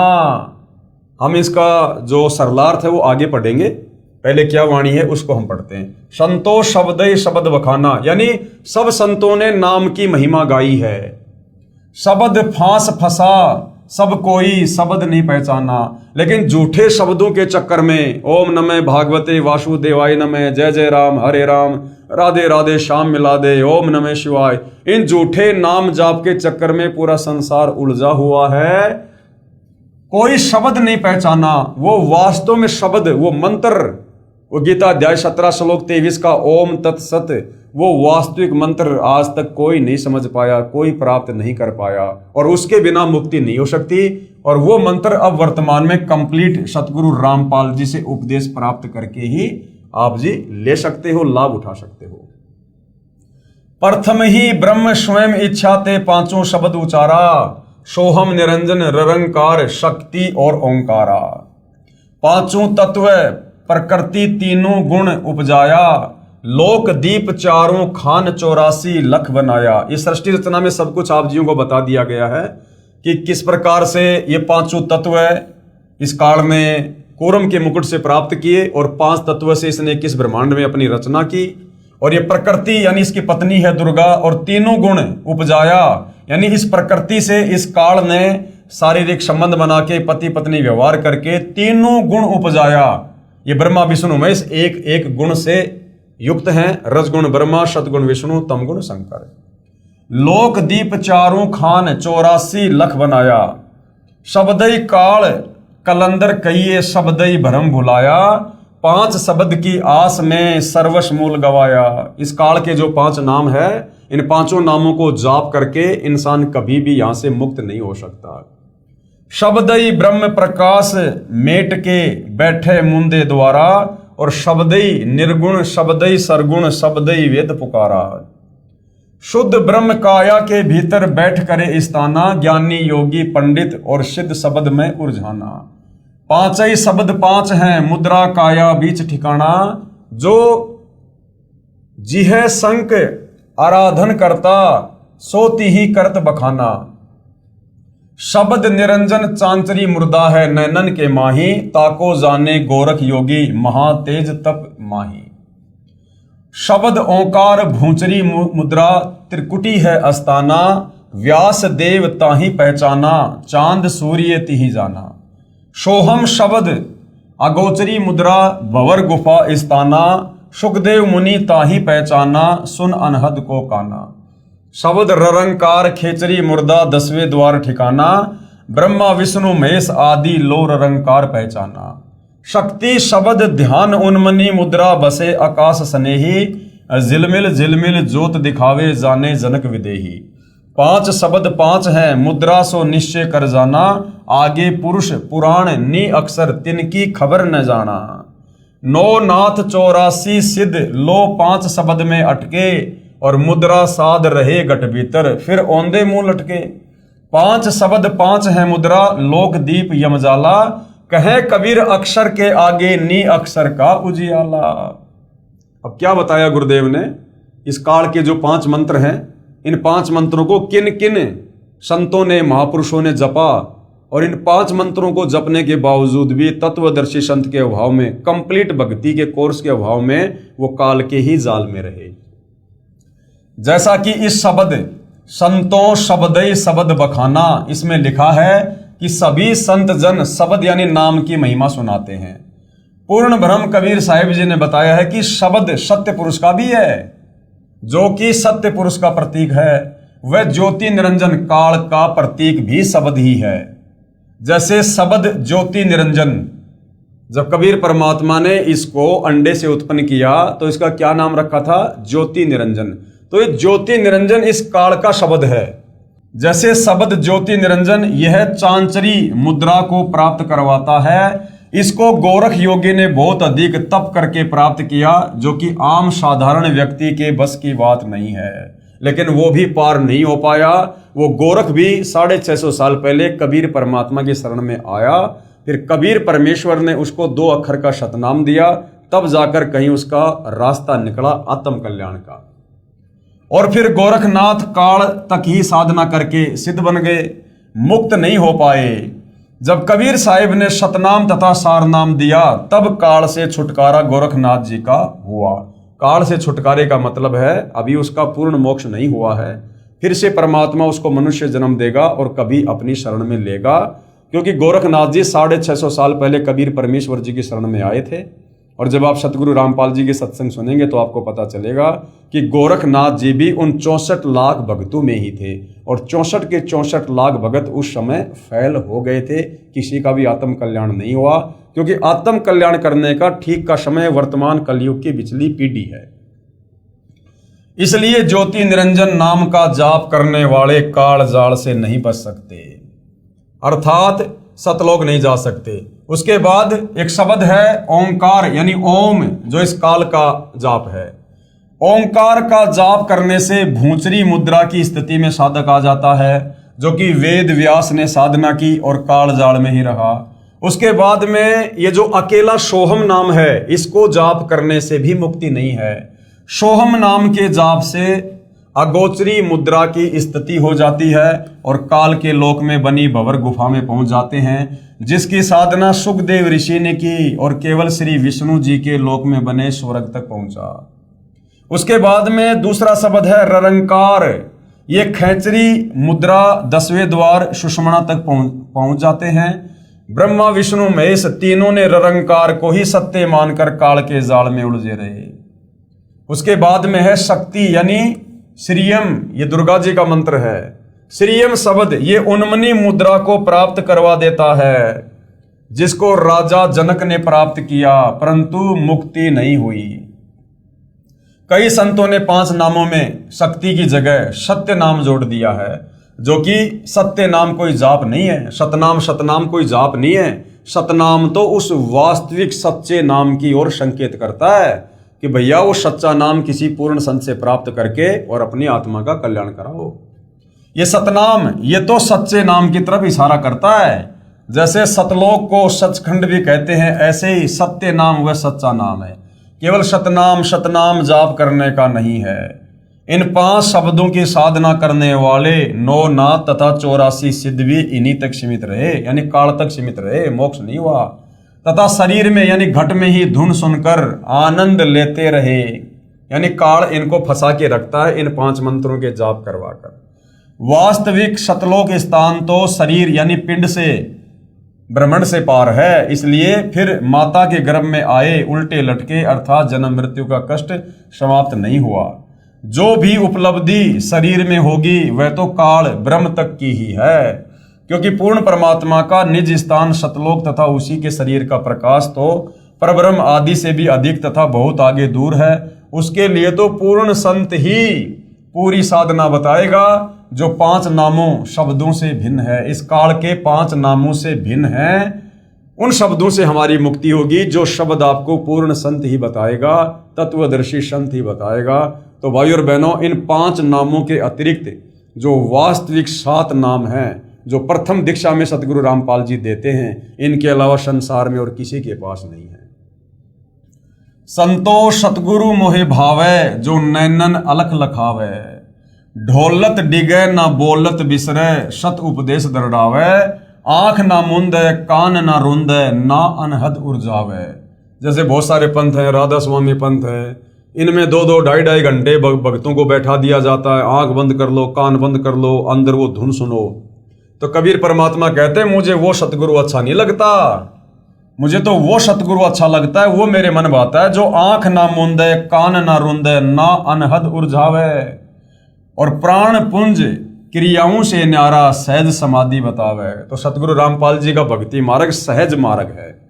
नाम खाते नाम पीते नाम सोते जागबे, और नाम उठत नाम बैठत नाम सेती लागबे। सतगुरु रामपाल जी हमें जो दीक्षा देंगे, हम उस भक्ति को खाते पीते चलते फिरते सोते सोते काम धंधा करते करते भी आसानी से कर सकते हैं। कोई विशेष आडंबर करने की आवश्यकता नहीं है। घट रामायण के रचयिता आदरणीय तुलसीदास साहिब जी हाथरस वाले स्वयं कहते हैं कि घट रामायण प्रथम भाग पेज नंबर 27, जो 5 नाम राधा स्वामी पंथ में या धन धन सतगुरु पंथ में दिए जाते हैं, उन 5 नामों के विषय में जो काल के नाम हैं जिनसे मुक्ति नहीं हो सकती है, उनके विषय में घट रामायण के रचयिता आदरणीय तुलसीदास जी हाथरस वाले इन्होंने क्या कहा है। 5 नाम काल के जानो, तब दानी मन शंका आनो, सुरती नृति ले लोक सिंधाऊं, आदि नाम ले काल गिराऊं, सत्य नाम ले जीव उबारी, अस चल जाऊं पुरुष दरबारी। कबीर कोटि नाम संसार में, यानी दुनिया में करोड़ों नाम है, हर गुरु अपनी अपनी मनमुखी नाम देता है। किसी के पास चले जाओ, अपने नए नाम का आविष्कार करके तैयार बैठा है। कोटि नाम संसार में, इनसे मुक्ति ना हो, और सार नाम मुक्ति का दाता, वाको जाने ना कोई। परम संत के अलावा सार नाम को कोई नहीं जानता, जिस सार नाम से वास्तव में मुक्ति होगी। पूरा सतगुरु सोए कहावे, 2 अक्षर का भेद बतावे। यानी पूरा सतगुरु, सच्चा गुरु, पूर्ण संत कौन होगा? जो 2 अक्षर का भेद बतावे। 2 अक्षर कौन से? तत्, जो गीता अध्याय 17 श्लोक 23 में ओम तत् सत है ना, तो वो जो तत् है, उस तत् शब्द में 2 कौन से मंत्र छुपे हुए हैं, वो तत्वदर्शी संत ही बताएगा, पूर्ण संत ही बताएगा। कहते हैं वो होगा पूरा गुरु। पूरा सतगुरु सोए कहावे, 2 अक्षर का भेद बतावे, एक छुड़ावे एक लखावे, तो प्राणी निज घर को जावे। उसमें से एक मंत्र हमें इस काल के 21 ब्रह्मांडों से छुड़वाएगा, और दूसरा हमें अक्षर पुरुष के लोक तक लेकर जाएगा। तब ये प्राणी निज घर यानी सतलोक हो जाएगा। श्री नानक जी की वाणी में 3 नाम का प्रमाण देख लो भाई और बहनों। जो पूरा गुरु होगा, तत्वदर्शी संत होगा, 3 बार में दीक्षा देगा। अब ये सभी महापुरुषों की वाणियों में, ग्रंथों में 3 नाम देने का प्रमाण है, लेकिन आज तक हमें कोई समझा नहीं पाया, कोई बता नहीं पाया। तो यहां पर अब आप जी पूर्ण संत की पहचान कर लीजिए इतने प्रमाण देखकर। जय पंडित तू पढ़िया, बिना 2 अक्षर 2 नाम कि हे भगत, यदि तूने उन 2 नामों के बिना अगर भक्ति की तो तेरी भक्ति सफल नहीं है। जय पंडित तू पढ़िया, बिना 2 अक्षर 2 नामा, परोणत नामक एक लंगावे, जेकर सच समावा। वेद कतेव सिमृत सब संसत, इन पढ़ी मुक्ति ना होई। यानी तत्वदर्शी संत के बिना चाहे 4 वेद पढ़ लो, मुसलमानों के 4 जो कतेब है, तोरा, जबूर, इंजिल, कुरान शरीफ, चाहे वो पढ़ लो, चाहे और कितने नामों का सुमरण कर लो, इनके पढ़ने से मुक्ति नहीं होगी। एक अक्षर जो गुरुमुख जापे, तिसकी निर्मल होई। और वो एक मंत्र पूर्ण ब्रह्म परमेश्वर का सत्य, वो सार नाम लेकर जो जाप करेगा, उसकी मुक्ति होगी। भावार्थ, श्री नानक जी महाराज अपनी वाणी द्वारा समझाना चाहते हैं कि पूरा सतगुरु वही है जो 2 अक्षर के जाप के बारे में जानता है, यानी जो सतनाम के बारे में जानता है, जिनमें एक काल व माया के बंधन से छुड़वाता है, कौन सा? ओम। और दूसरा परमात्मा को दिखाता है, यानी वो तत्व। और तीसरा जो एक अक्षर है, यानी सत्य, वो परमात्मा से मिलाता है। ये तीनों अक्षर मिलकर ये सार नाम बन जाता है। संत गरीबदास जी महाराज की अमृतवाणी में श्वास के नाम का जाप है, यानी जो सतनाम है, 2 अक्षर का नाम है, वो श्वास श्वास से जपा जाता है। तो गरीबदास जी महाराज जी की वाणी में उसका कहां और क्या प्रमाण है? गरीब श्वासा पारस भेद हमारा, और जो खोजे सो उतरे पारा। श्वासा पारस आदि निशानी, जो खोजे सो होय दरबानी। गरीब श्वासा ही में सार पद, और पद में श्वासा सार, दम देही का खोज कर आवागमन निवार।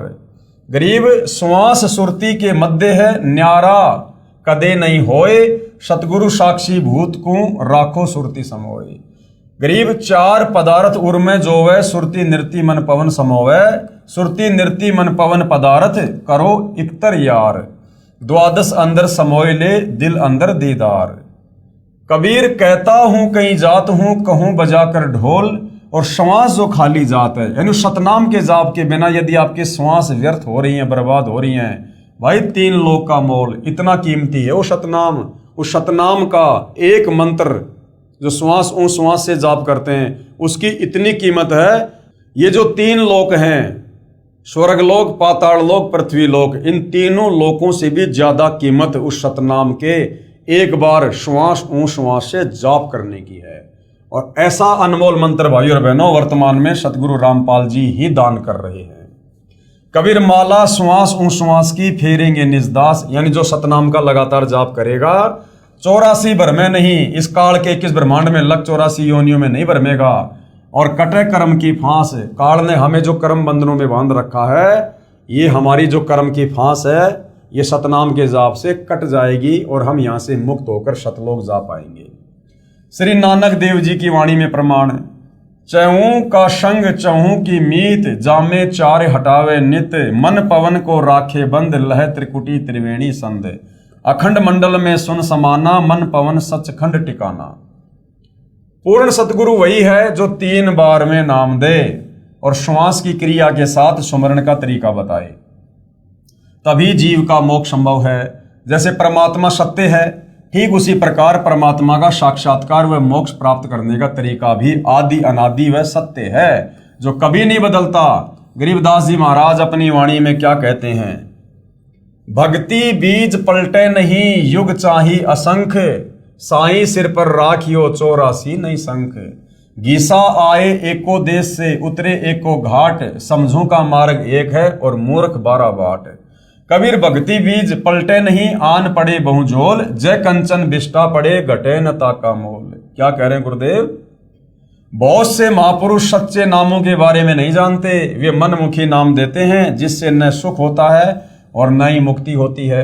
कोई कहता है तप हवन यज्ञ आदि करो, वे कुछ महापुरुष आंख कान और मुंह बंद करके अंदर ध्यान लगाने की बात कहते हैं, जो कि यह उनकी मनमुखी साधना है, शास्त्रों के विरुद्ध है। गीता अध्याय 16 श्लोक नंबर 23 के अनुसार ये शास्त्र विधि को त्याग कर किया जाने वाला मनमाना आचरण है, जिससे ना कोई सुख होता, ना कोई सिद्धि होती और ना मुक्ति होती। जबकि कबीर साहिब, संत गरीबदास जी महाराज, श्री नानक देव जी आदि परम संतों ने सारी क्रियाओं को मना करके केवल एक नाम जाप करने को ही कहा है। एक नास्त्रदमस नामक भविष्य वक्ता था, जिसकी सर्व भविष्यवाणियां सत्य हो रही हैं, जो लगभग 400 वर्ष पहले लिखी व बोली गई थी। उसने कहा है कि सन 2006 में एक हिंदू संत प्रकट होगा, अर्थात सन 2006 में भाइयों और बहनों करोथा कांड हुआ, जिससे सतगुरु रामपाल जी विशेषकर आध्यात्मिक क्षेत्र में चर्चा में आए, अर्थात संसार में उसकी चर्चा होगी। वह संत न तो मुसलमान होगा, न वह ईसाई होगा, वह केवल हिंदू ही होगा। उस द्वारा बताया गया भक्ति मार्ग सर्व से भिन्न, यानी उसका ज्ञान तत्व ज्ञान शास्त्र अनुकूल होगा, सभी संत महात्माओं के मतलब विपरीत होगा सत्य। लेकिन वर्तमान में जो साधु संत महात्मा शास्त्रों के विरुद्ध ज्ञान दे रहे हैं, उनके अज्ञान के विरुद्ध होगा, तथा तथ्यों पर आधारित होगा, यानी शास्त्रों पर आधारित ज्ञान होगा, मनमुखी नहीं होगा। उसको ज्ञान में कोई पराजित नहीं कर सकेगा। सन 2006 में उस संत की आयु 50 व 60 वर्ष के बीच होगी। सतगुरु रामपाल जी महाराज का लेखक ने यहाँ पर जन्म लिखा है, लेकिन हमारी दृष्टि में यहाँ पर सतगुरु रामपाल जी महाराज का प्राकाट्य 8 सितंबर सन 1951 को हुआ। जुलाई सन 2006 में सतगुरु रामपाल जी की जो सांसारिक लीला में आयु है वो ठीक 55 वर्ष की बनती है, जो भविष्यवाणी अनुसार सही है। यानी नास्त्रदमस ने जो भविष्यवाणी एक हिंदू संत को लेकर की है, वो शब्दा शब्द सतगुरु रामपाल जी पर ही सटीक बैठती है, खरी उतरती है और किसी धर्म गुरु पर नहीं उतरती है। उस हिंदू संत द्वारा बताए गए ज्ञान को पूरा संसार स्वीकार करेगा, धीरे धीरे कर भी रहा है, 2030 तक पूरा संसार स्वीकार कर लेगा।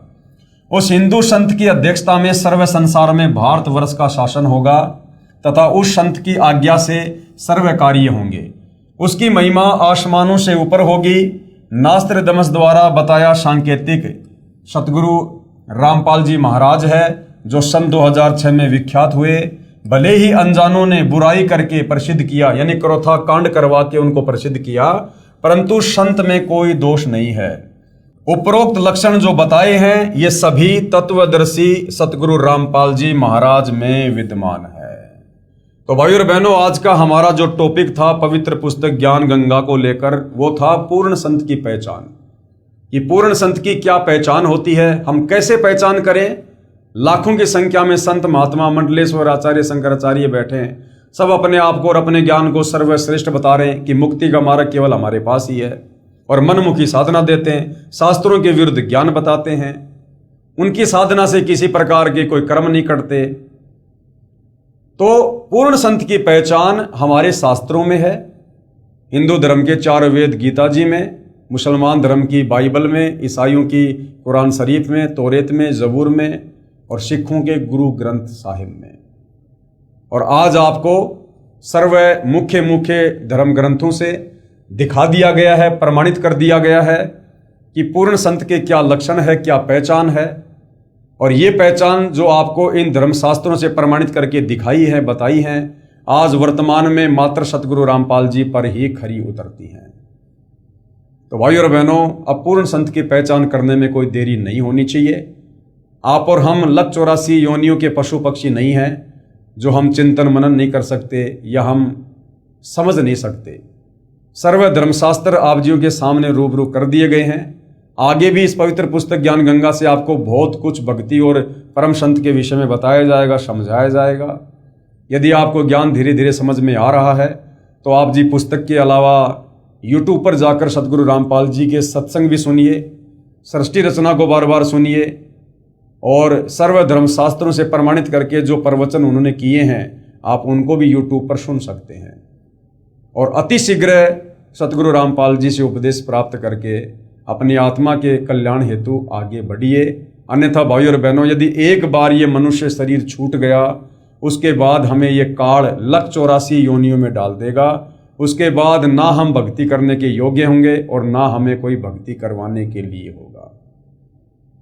तो भाई और बहनों, तत्वदर्शी संत की शरण में आकर मर्यादा में रहकर भक्ति करने से यदि हमारी उम्र भी कम है या हमारी अकाल मृत्यु होनी लिखी है भाग्य में, तो जगत गुरु तत्वदर्शी सतगुरु रामपाल जी उस उम्र को भी एक्सटेंड कर देंगे, हमारी आयु को बढ़ा देंगे, क्योंकि स्वयं परमात्मा धरती पर प्रकट हैं, मानव रूप में, मानव चोले में। इनकी पहचान इनके सत्संग, इनके ज्ञान को सुन और समझ कर ही होगी। तो भाई और बहनों, हम तो निवेदन कर सकते हैं, प्रार्थना कर सकते हैं। बाकी आप भाई बहनों की खिदमत में, आपकी सेवा में रोजाना एक नया वीडियो लेकर पवित्र पुस्तक ज्ञान गंगा के ऊपर हाजिर हो रहे हैं। आगे आप ज्ञान समझेंगे या नहीं समझेंगे, ये आपके अपने भाग्य के ऊपर निर्भर है, आपके संस्कारों पर निर्भर है।